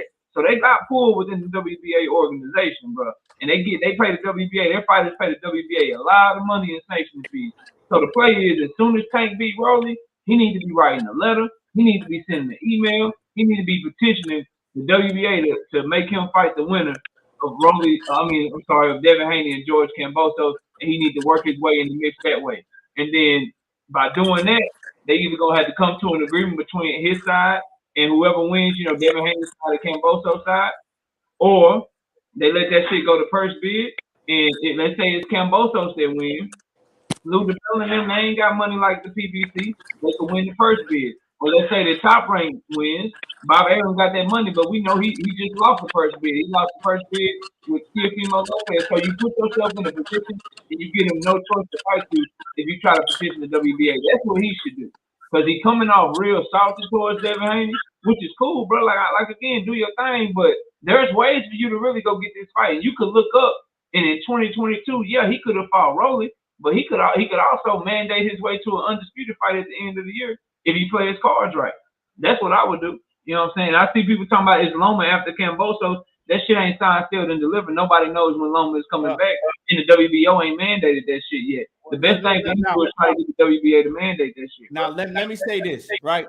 Let me say this because and then I'm gonna let OTB cook and then Batman. But the thing is that if Devin Haney wins the fight, if Devin Haney wins the first fight, he can't worry about what's going on with Devin Haney and Kambosos right now. Knockout. Because if Devin Haney wins this first fight, he got an immediate rematch. And Tank Davis can't get in between that. They already know what's going down. The sanctioning bodies is not gonna let Tank Davis go in and get in between that. That shit signed. That shit gonna happen. Immediate rematch. So Tank Davis for the next 8 months to a year, maybe.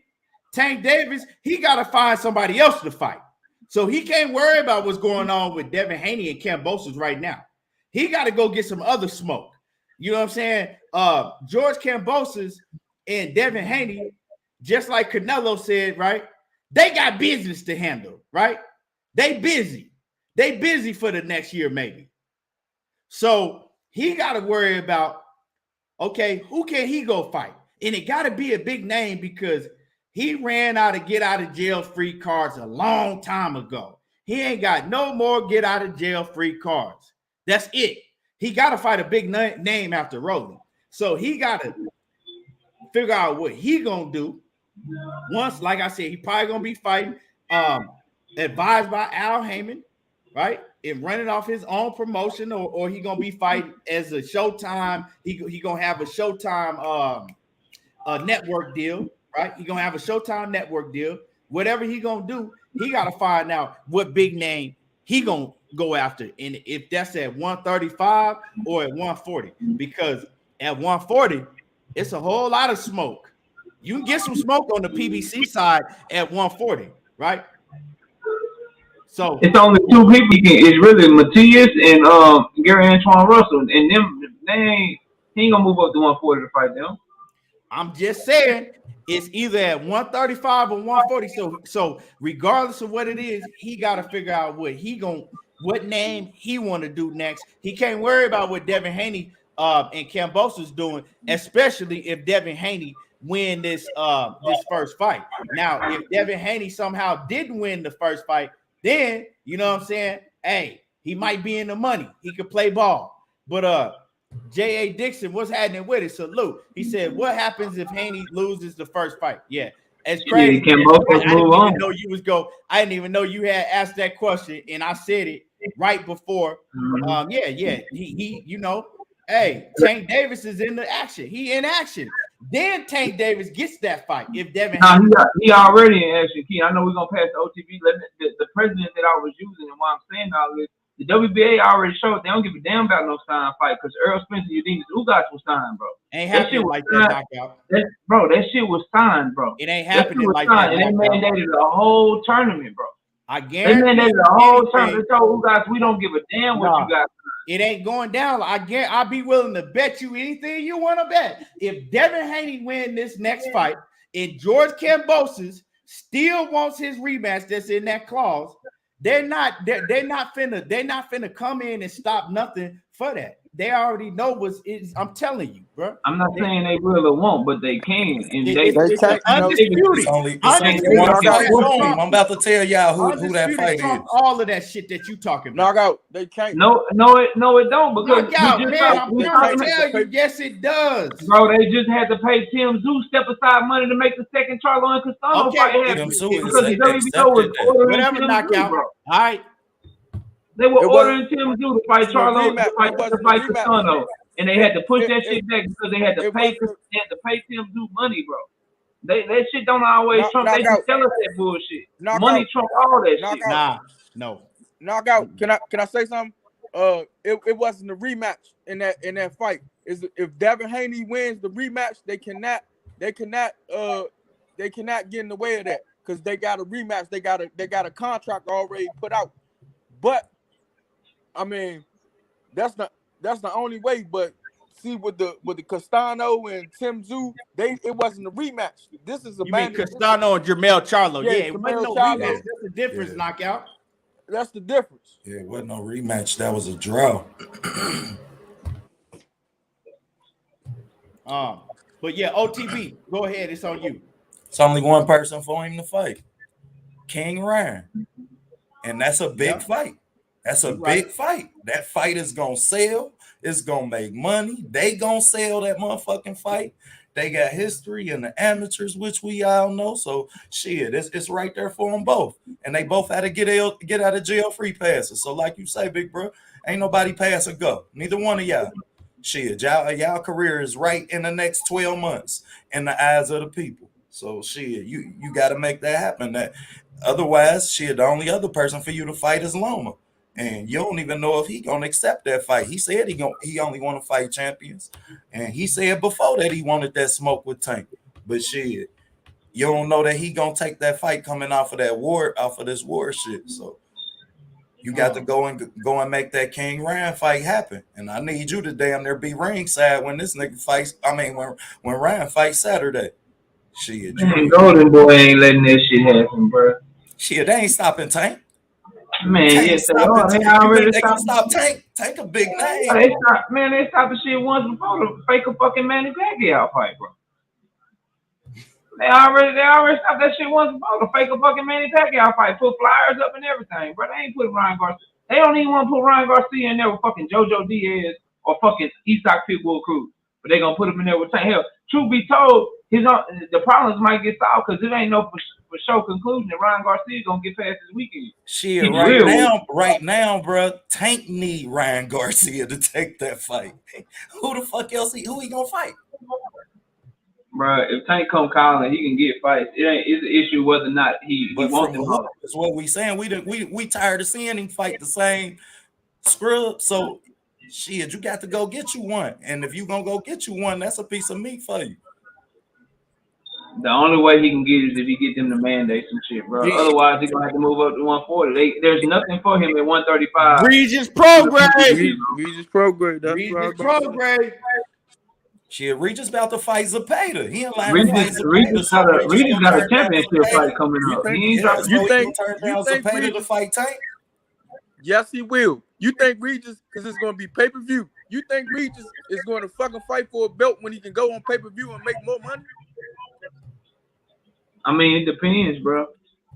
It depends on when how soon he's trying to fight again. Because Regis just fought, so if the star at 140 to 135 come calling, he is going to pick up the phone. Well, shit, he should go. I'm cool with that. He should go get that if that's all he can get. But I think he can do something through the WBA to get some shit at 135. At the end of the day, everybody wants to be in the tank business. At the end of the day, Bob Earl, Eddie Hearn, everybody wants to be in the tank business. Everybody. He's the most lucrative fighter at 140 and 135 and 130. He's the most lucrative fighter. So Bob Earl ain't gonna try to hit that man with no 2-fight deal. He wants that pay-per-view money. Hey man, goddamn. Hey, I'ma hop off. I'ma hop back on, y'all. All right. He wants that pay-per-view money. When this boy leave Floyd, if he leave Floyd with his record, he calls the shots, man. He really calls the shots. Yeah, he do. Yeah. But we know we know what people think a knockout sale. I really don't think that, and I'm gonna let you go. But I don't think real talk. Now thinking about, I don't think Oscar De La Hoya make that fight happen unless Tank Davis show a whole bunch of vulnerabilities in this Rolly fight. He ain't gonna let that happen. Now, if Tank Davis go out and just run through Rolly and knock his ass out in devastating fashion, it ain't no way he put him in the ring with Ryan Garcia. Because you got to think, Ryan Garcia is they potential big money maker. You know what I'm saying? They trying to build Ryan Garcia as the next Oscar De La Hoya. They trying to get all the money they can off of Ryan Garcia, so they not finna let Tank derail that. Yeah, that's cool, but at the end of the day, he gonna have to go see Regis. If I'm Tank, I want to fight Ryan before I go fight Regis. But I'm saying, if De La Hoya going to get in the way and not going to let him fight him, the first option is open is Regis Prograde. Yeah, Regis Prograde, that's a good fight. Hell of but how big? Because Regis don't really have that name like that right now. But that's a hell of a fight. I don't think, real talk, I don't think Tank Davis nuts is like that. I'm gonna just keep it real. You know what I'm saying? I think he'll fight all them big dogs at 135. I don't think his nuts is big. I don't think he built like that. I don't think he'll go fuck with no Regis. I really don't. And that's a tough fight for Tank. I think he'll talk shit to Regis behind Twitter, but I don't think he'll take no fight for Regis. And if he did take a fight with Regis, he gonna ask for so much money they might not be willing to pay for it. I'm telling you. I mean, at the end of the day, motherfucking, that's gonna be his first 50-50 fight. Whereas though a motherfucker gonna say, "Oh, Tank fighting a dangerous motherfucker," and he might sell out more seats. You take it to Atlanta. He is gonna sell that bitch out. Him and Regis gonna sell the bitch out because Regis know how to sell a fight too. Yeah, you right about that. And like my man Jay Prince said, I was watching Jay Prince. He did an interview with Shakur Stevenson. And he was talking about the business behind the scenes. And he said what a lot of fighters do, right? What a lot of fighters do when they'll get on Twitter and they'll get on social media and they'll talk a whole lot of shit and act like they begging for the fight. But he said then when you get behind scenes with them and you like, let's make it happen. When you get to the negotiating table, what they'll do is they'll ask for some astronomical number that they know they ain't gonna get. and price themselves out on purpose, just so the fight can't be made, and then they'll go back in the media and be like, hey, I tried to make the fight. You know what I'm saying? We tried to make the fight, but it was the promotional team. It was the powers that be. It was the powers that be. We tried to get it done, but the powers that be, they didn't want to make the fight happen. But I did everything I could. And he says fighters do that shit all the time. They pretend. And it's a different breed of fighters nowadays. It's a whole different breed nowadays. And he ain't say that sometimes that the promoters ain't trying to pay what the fight is worth. Yeah. But fighters do that more often, though. Fighters do that shit more often. When he said a lot of these fighters, do that shit and they need to get exposed. But a lot of fighters do it, but I know Bob Arum do it the most. Don't try to pay a fighter what the fight is worth. Yeah. Man, let's move on, right? Let's move on. I'm looking forward to seeing what go down with this Gervonta Tank Davis situation, and we're gonna be talking about a lot. My bad, OTB. Did you have anything else you want to add on this? Go ahead, cook, Key. Go ahead. Just keep pushing. Okay. I want to talk about this Erickson Lubin and Sebastian Fundora, y'all. I went to I'm gonna pull it up right now. Because I looked, and Erickson Lubin wasn't the favorite in this fight. The betting odds, I'm gonna pull it up, and the betting odds, I believe it was 50-50. It was dead down the middle.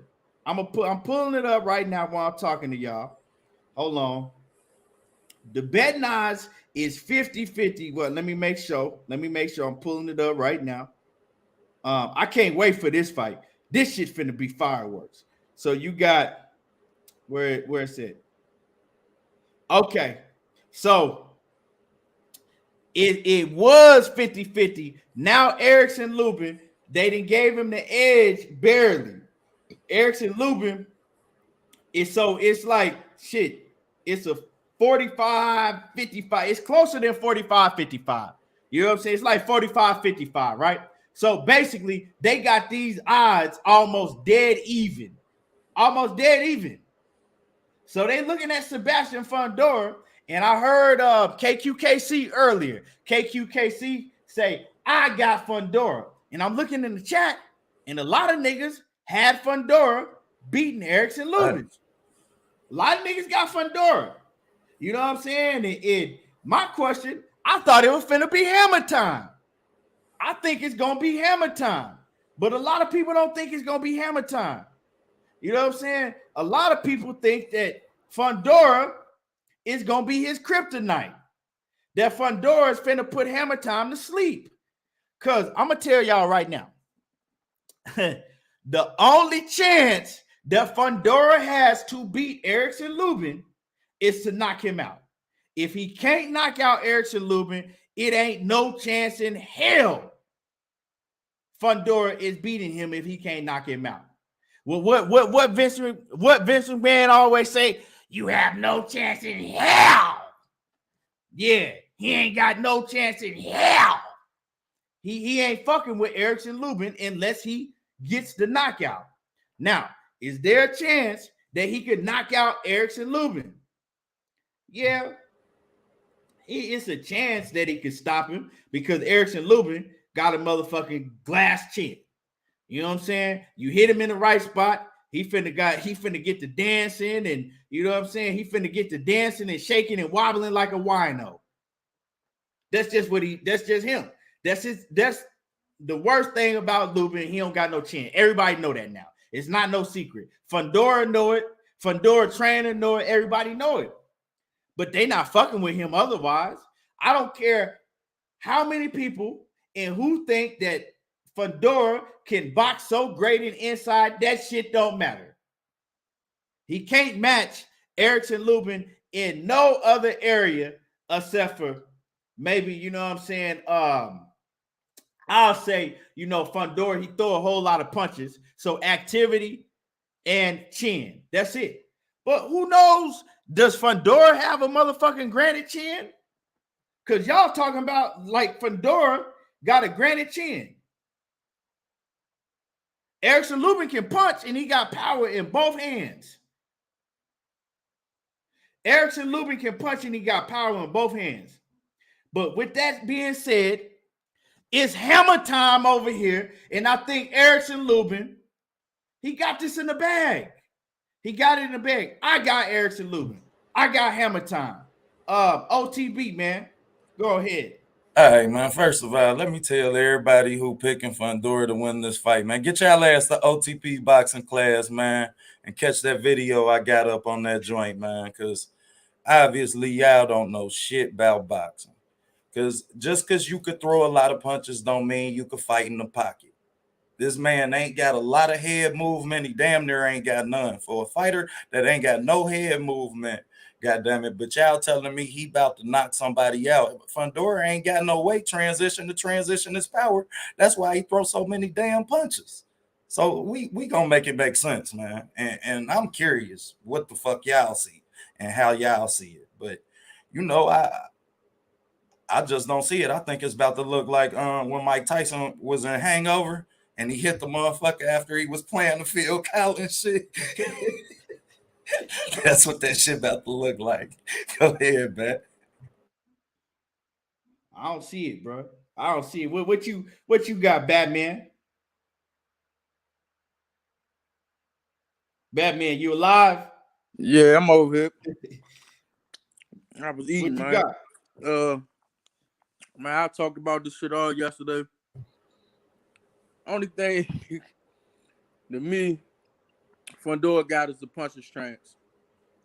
He's not a better skill fighter inside or outside.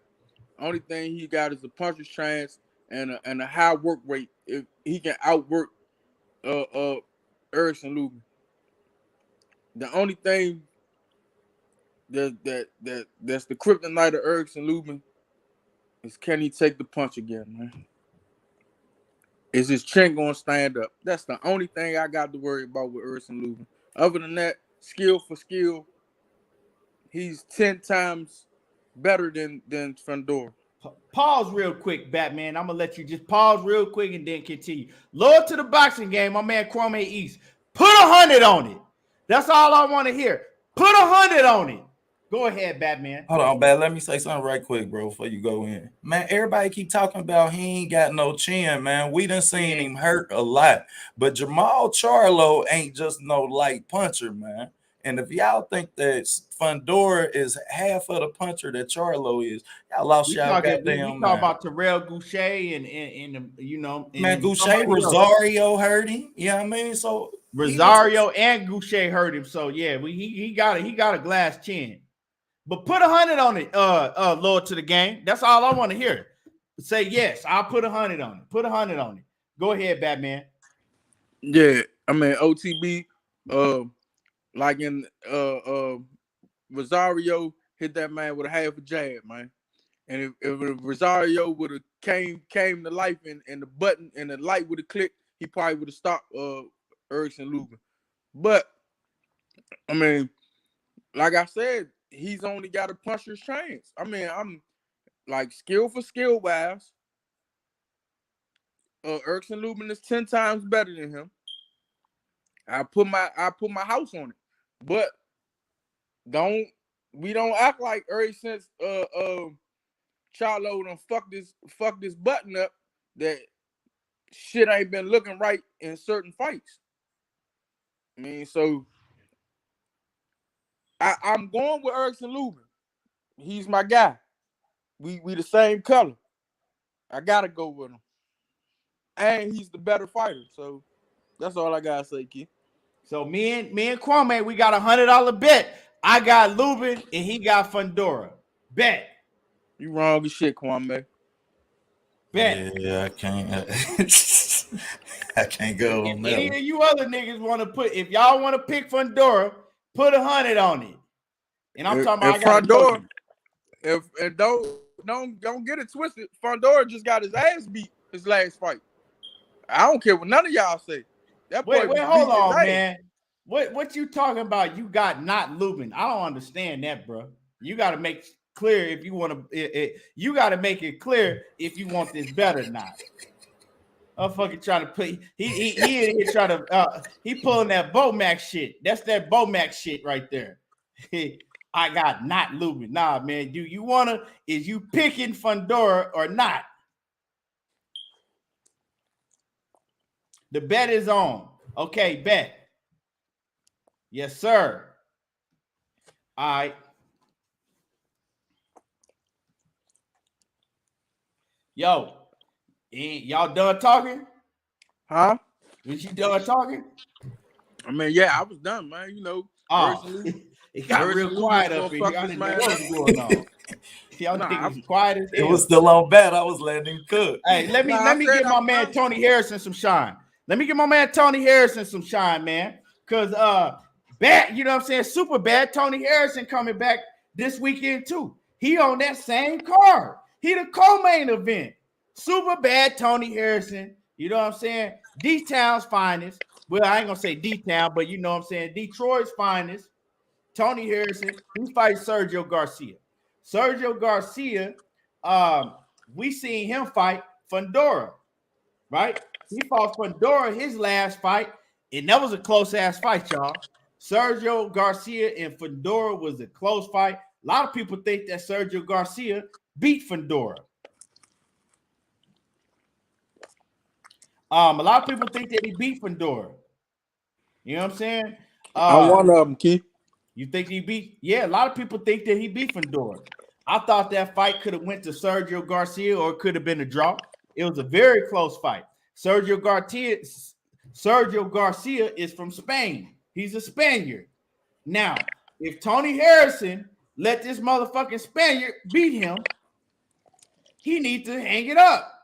You know what I'm saying? It just ain't for him no more. He bet not let Sergio Garcia beat him. And for y'all that don't know, Sergio Garcia is from Spain. He is Spaniard. He's 33 wins, 1 loss to Fundora, and he has 14 KOs. Now, he's fought. Let's see who he didn't beat.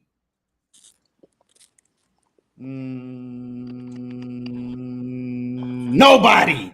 He ain't beat nobody. He beat a fucking Ted Cheeseman. His biggest win on his fucking record is Ted Cheeseman. You know what I'm saying? So that lets you know what Sergio Garcia's resume is like. The biggest win on his whole resume is Ted Cheeseman. Y'all putting too much fucking respect on Fundora. Y'all just want Fundora to be fucking great. He ain't that. And Sergio Garcia ain't that neither. So if Tony Harrison, if he come back and he look like he did in his last fight against Brian Perella, right? But it ain't gonna get the job done. And Tony Harrison is one of my favorite fighters, but I'm gonna tell y'all, he can't come in looking like he did in his last fight. And if he let this motherfucking Spaniard Sergio Garcia beat him, bruh, he just needs to go ahead and hang it up because he ain't got it no more. You know, he has good reason. He's not trained by his father no more, of course. He getting trained by his brother. But yeah, he got to be able to beat Sergio Garcia. And I seen somebody tell me that he's a big underdog. I don't have the odds. Let me see if I can find these odds because it don't look like that the odds is up yet on BetMGM. Let me see. Super welterweight. Hold on. Yeah, they don't even have the odds up yet for the Tony Harrison and Sergio Garcia fight. So I don't even know what the odds is, but somebody told me he's a big underdog to Sergio Garcia. Tony Harrison got to pull through. He's not American, Lord, to the game. Oh shit, man, you crazy as hell, man. You better quit. You need to stop hating on Lubin, bro. Why you hating on that nigga Lubin like that, bro? Damn, somebody Bole says Sergio Garcia is a negative 240 and Tony Harrison is a plus 190. That's good money. Jay Miller said Tony Harrison is a plus 200 where he at. That's good money. Good money. OTB, man. How you see the fight between Tony Harrison and Sergio Garcia? First of all, man, I gotta say shout outs to Tony Harrison. I fuck with Tony Harrison, Me man. too. Whole west side of Detroit. Man, gotta say we up there. But oh yeah, he working with Alicia Baumgartner too. That's the you know what I mean. So Tony in the gym still, man, and they got some good amateurs up there too that I was just checking out. But I got Shit. Tony Harrison in the fight. I think that he got to look impressive. You know what I mean? I think that if he look impressive, this can really be, you know what I mean? He might be looking at a title eliminator later this year, and we could put him in the mix next year, and he could be probably the best boxing IQ at that division because it's just a lot of big punchers at that division. Ain't really no boxers up there at 154. So, yeah, I mean, his biggest thing is being in shape. And last fight, he really looked out of shape to me. So it looked like we ain't see the Tony Harrison that we seen against Jermell Charlo. But I look for him to win, and I look for him to look impressive, and I look for him to get another title shot. I think that we see Tony Harrison in another title shot before he put the gloves up. I hope so, man. I rock with Harrison real heavy.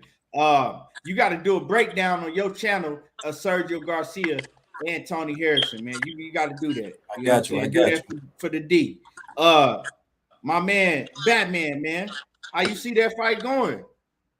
Man, hopefully, man, Tony Harrison. Y'all don't say, man, the last fight he just had lost his father. So Yeah. you know, at the end of the day, we all human. He probably wasn't even in the right mind space to even go into that fight. So, hopefully, he back on his job. His brother got him in tip top shape, and we see the Tony Harrison that fought Jamel Charlo won, and not let it get it twisted. Jamel Charlo did stop him, but he was beating Jamel Charlo's ass in part 2 too. He started Facts. styling, He was beating Charlo, bro. I can't And lie. showing out. He was and showing out. he started styling too much, and he got in trouble. So, now we ain't gonna sit here and say this man, because his last performance, he's some shit, he's some trash, he's ready to hang the gloves up. Like I say, we all human. We all he lost the man who was there with him at the gym every day with him, who was, you know what I'm saying, the man who taught him how to throw a jab, the man who was, I guess, when he started boxing at 8, from 8 to when he was how old is he now? 30 something? Yeah, like 33, 34. He lost his hero. So Yeah, come man. on, man. He was and Tony Harrison was close with his pops like that. They was like best friends. So that, of course, what you saying, man, that's gonna weigh heavy on his mental. Yeah, and sometimes he probably ain't even want to get the fuck up and see a boxing bag or some gloves. He said he was like he had got up to like 200 some pounds. Man, so hopefully, man, his brother got him together. He got his mindset back. He's back. He go back to what his father built, and he come out and give us a good fight, and hopefully he'll be back in contention. He might fight if Earl move up. He might be there to fight Earl. He might get Charlo. He might get his revenge with Charlo again. So because at the end of the day, that Charlo fight, he got stopped, but he was beating Charlo ass. He started beating Charlo ass so bad, he started styling. But that's his thing, man. He been up in a lot of fights like that and just lose focus and get stopped. You know what I'm saying? And that's what made the first Charlo fight so special, because he fought all 12 rounds. He fought him. He boxed the whole fight. And he get caught showing out a lot. You know what I mean? So that was impressive, man. Yeah, man. I'm riding with Harrison. I ain't gonna lie. Besides the Fundora fight, I never seen Sergio Garcia. I might have. I probably wasn't really paying attention to him like that. But in the Charlo fight, part 1, he was just jabbing, 1-2. But in that second fight, man, he started going with it.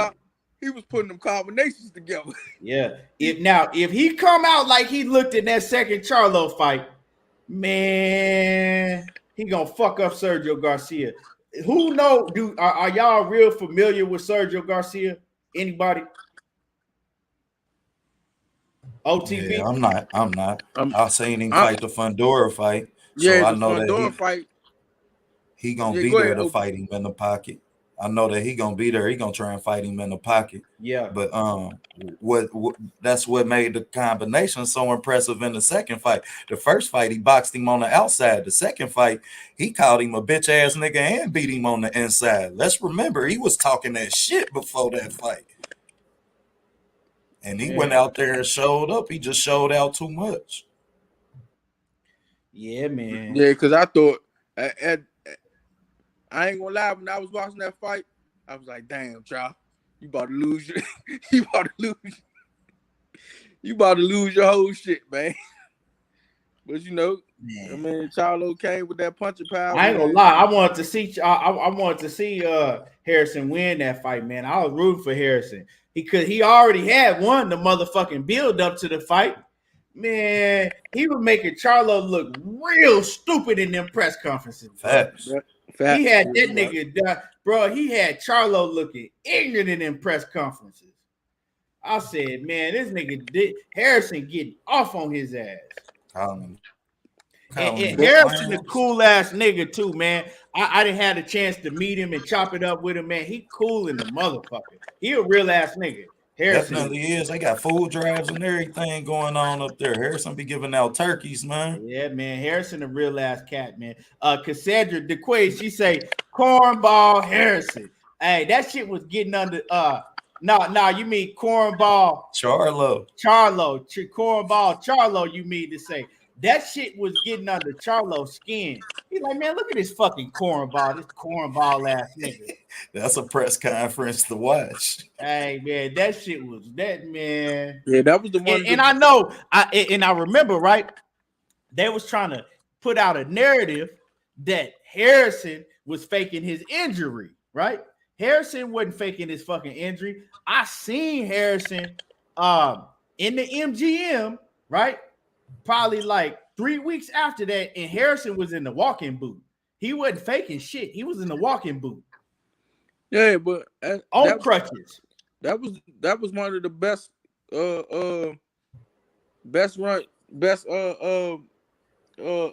what's called since Wilder and Fury. The build up to the fight. That build up was big. Yeah, that was one of the best. Then I mean the best out of the last couple of years was Tyson Fury and Deontay Wilder, but after that it's Tony Harrison and Jamel Charlo.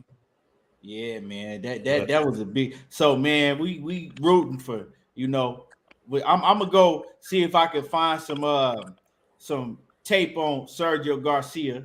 I'm about to have it for you in the morning. That motherfucker be up in the morning. You gonna work on that? Yeah, because I still want to see that. Yeah, hit me when you drop it. I got you, bro. Yep, because I sure want to see that, man. But yeah, man, we got so many fights this weekend. We got Michaela Mayer, we got her fight. We got my man said that Emmanuel Tegu is a plus 750. A plus 750. If you put $100 on Tegu, you win 750. Murata should be a plus 400 because that he can't fight like that. He's all right. You know what I'm saying? I think the Murata and Triple G fight, one thing we know is somebody getting stopped. Because both of them ain't got no defense. They just finna swing for they just finna be in there beating on each other. You know what I'm saying? But I don't think that the last thing that go is your power. And you can't just stand in front of Triple G like Murata be doing and take a million punches. Because you either gonna go or you gonna go from brain damage.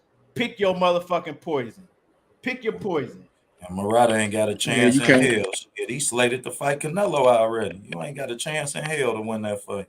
Yeah, nah, he can't. He not especially on the scorecards. because you got to be able to he got to be able to stop Triple G, and he don't have the skills to.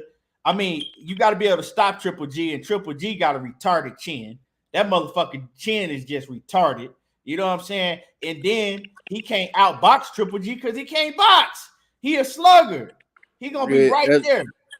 At the end of the day, I saw it in Canelo eyes when Canelo hit that man on his chin, man. Canelo looked scared as shit for real, man. Yeah, the motherfucker got a granite chin, bro. That's one thing about Triple G. That motherfucker got a retarded chin. But yeah, man, so it's a lot of fights going on, but man, that Ryan Garcia, Emmanuel Tegu, I still got to go do my film study and look at Emmanuel Tegu, but from what people's telling me, hey, they might be slipping on them odds because they say dude can fight. That's one to look at. Yeah, they just got into it. I mean, they fake little got into it. I saw that fake ass. I saw Ryan Garcia with his fake ass acting like, oh, we can go right now. Hey, shut your bitch ass up. Don't nobody believe you. And I wouldn't be surprised if that's the zone controlling the narrative and still trying to keep Ryan as the underdog, as something that they can pitch. Alex Santos says it's crazy how Murata got a gold medal but fights like a bum. Motherfucker's a rock'em sock'em robot. You can do that in the amateurs. If you throw a million punches in it, I mean, in the amateurs. Let me tell y'all, man, you will never hear nobody that's a real boxing fan talk about goddamn it gold medals because they don't get them bitches to us. So we don't talk about that. In man. the You'll amateurs, never hear a real boxing head speak about that shit. If you got the judges behind you, because the amateurs is hella corrupt, right? And you a fighter like Murata, he has kind of like an amateurish style where he throw a whole bunch of punches. You know, he don't really go to the body like that, but he throw a whole bunch of headshots and he got power. You know what I'm saying? But other than that, bro, he don't do nothing impressive. He ain't got no fucking defense. You seen when Rob Brant, maybe you ain't seen it, but I remember when Rob Brant exposed him. When Robert Brant went and exposed him, and man, I won a lot of money on that fight.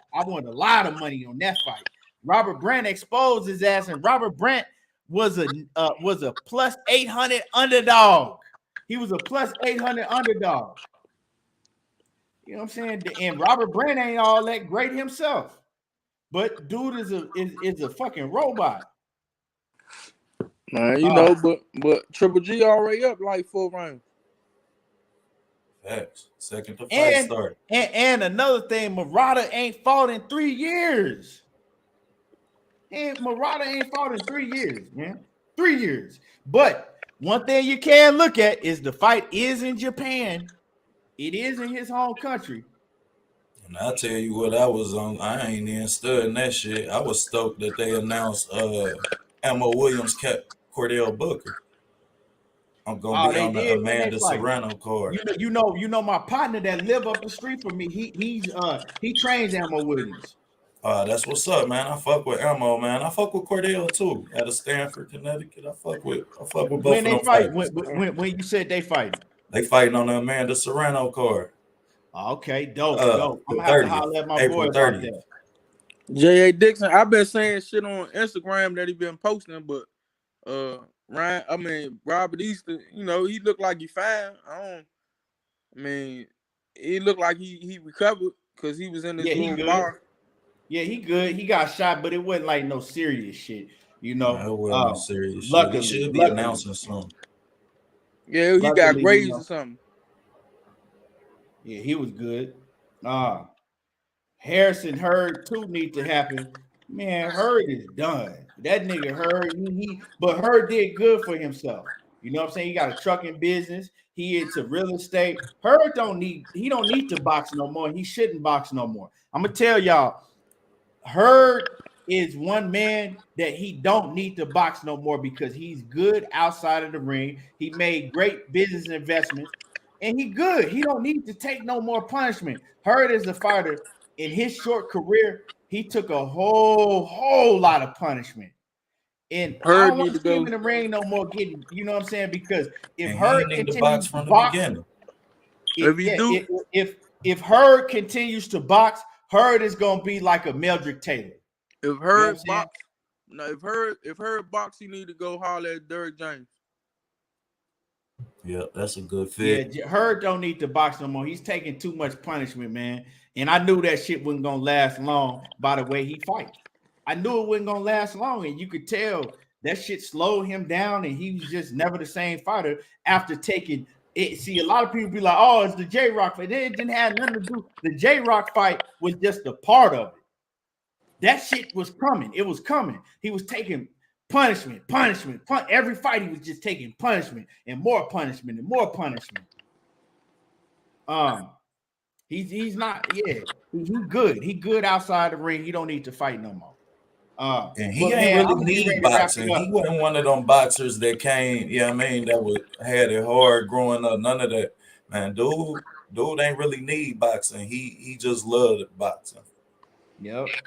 Man, I'm gonna go ahead and my man J.A. Dixon talking about sit hurt next to Burchell. Man, on the mic with Terrence Bailey, what's happening with it? He said, Star Hurd, Keon Levi. I'm not, hey, I fuck with her, but I'm telling y'all, he don't need to box no more. He good outside the ring. He made great business investments, and why should he continue to take punishment? He don't need to. You know what I'm saying?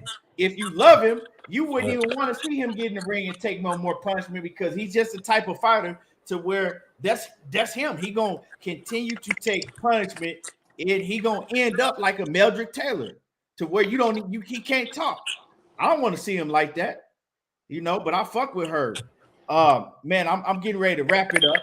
So I'm gonna go, I'm gonna let y'all get y'all last words in, and we're gonna wrap it up. And y'all hit the like button. If you ain't hit my like button, smash on the like button. It don't cost you nothing to hit the like button. Hit the like button.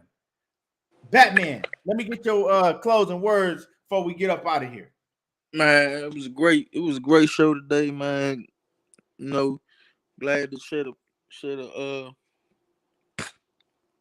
a shit, my motherfucking chest, man. Man, glad to share the platform with y'all too, man. And knockout, and Cal, old Cal over there in Cali, man. You hear me? But like I said yesterday, man, we got good thing in boxing, man. Go Devin Haney, man. Bring them belts back, boy. Tank, Tank got from under Mayweather arm, man, and he see the road clearly now, and I'm glad he do, because the way he's talking, the way his mindset seeming is big things out there for him.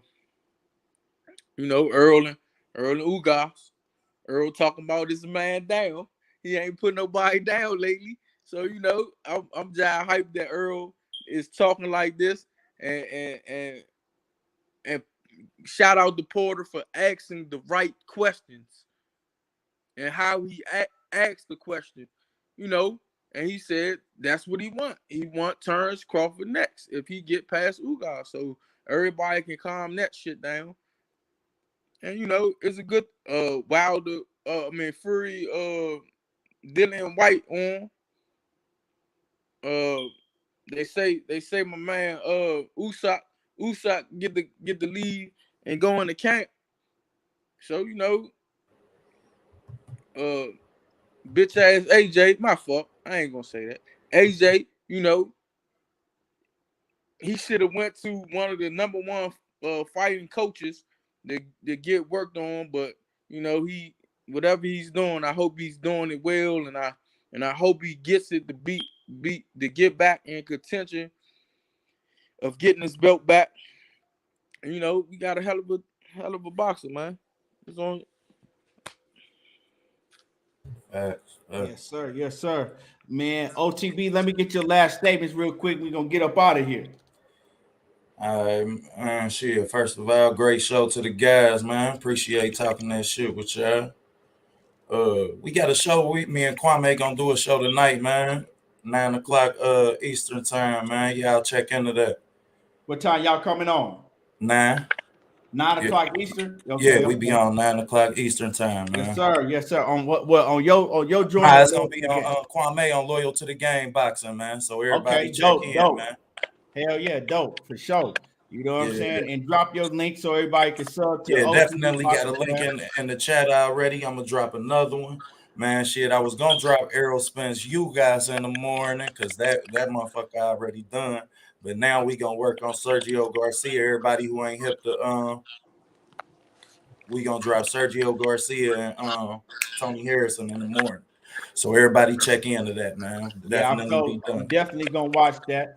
And yeah, man. Knockout back in the building. Give your last words, knockout, and let everybody know, you know, what you got going on. I know you got some things going on too.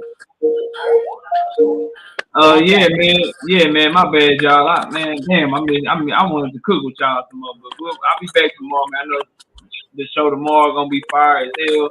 I can't wait for that shit, bro. But y'all can catch me tonight, man. We'll be live tonight, 7:30 p.m. Central Time. I'll be live tomorrow too. Tomorrow night, 7:30 p.m. Central Time. We're gonna break down and predict all the fights for this week. So I'm really looking forward to that show. Come catch me tonight in a couple of hours, man. We're gonna be live. We're gonna be talking about some Lubin Fundora, and we're gonna talk about a lot of what we talked about today, man. Tank Davis and Floyd Mayweather and all that shit, man. And we will have a panel opening. So anybody in the building want to come cook, man, we're gonna rock out. But I appreciate you as always, bro. And I'll catch you tomorrow. Already. And man, I appreciate everybody that came through in the chat. You know what I'm saying? Everybody in the comment section. If you hit me in the super chats, man, I appreciate you. It helps the channel grow. And y'all already know how I do, man. Don't miss tomorrow's show. It's finna be lit tomorrow. I'm telling y'all, don't miss the show tomorrow. We will be back tomorrow. And shit, y'all already know how I do. Hit my like button, and there you go, talking that boxing again. And I'm gone, y'all. I appreciate everybody.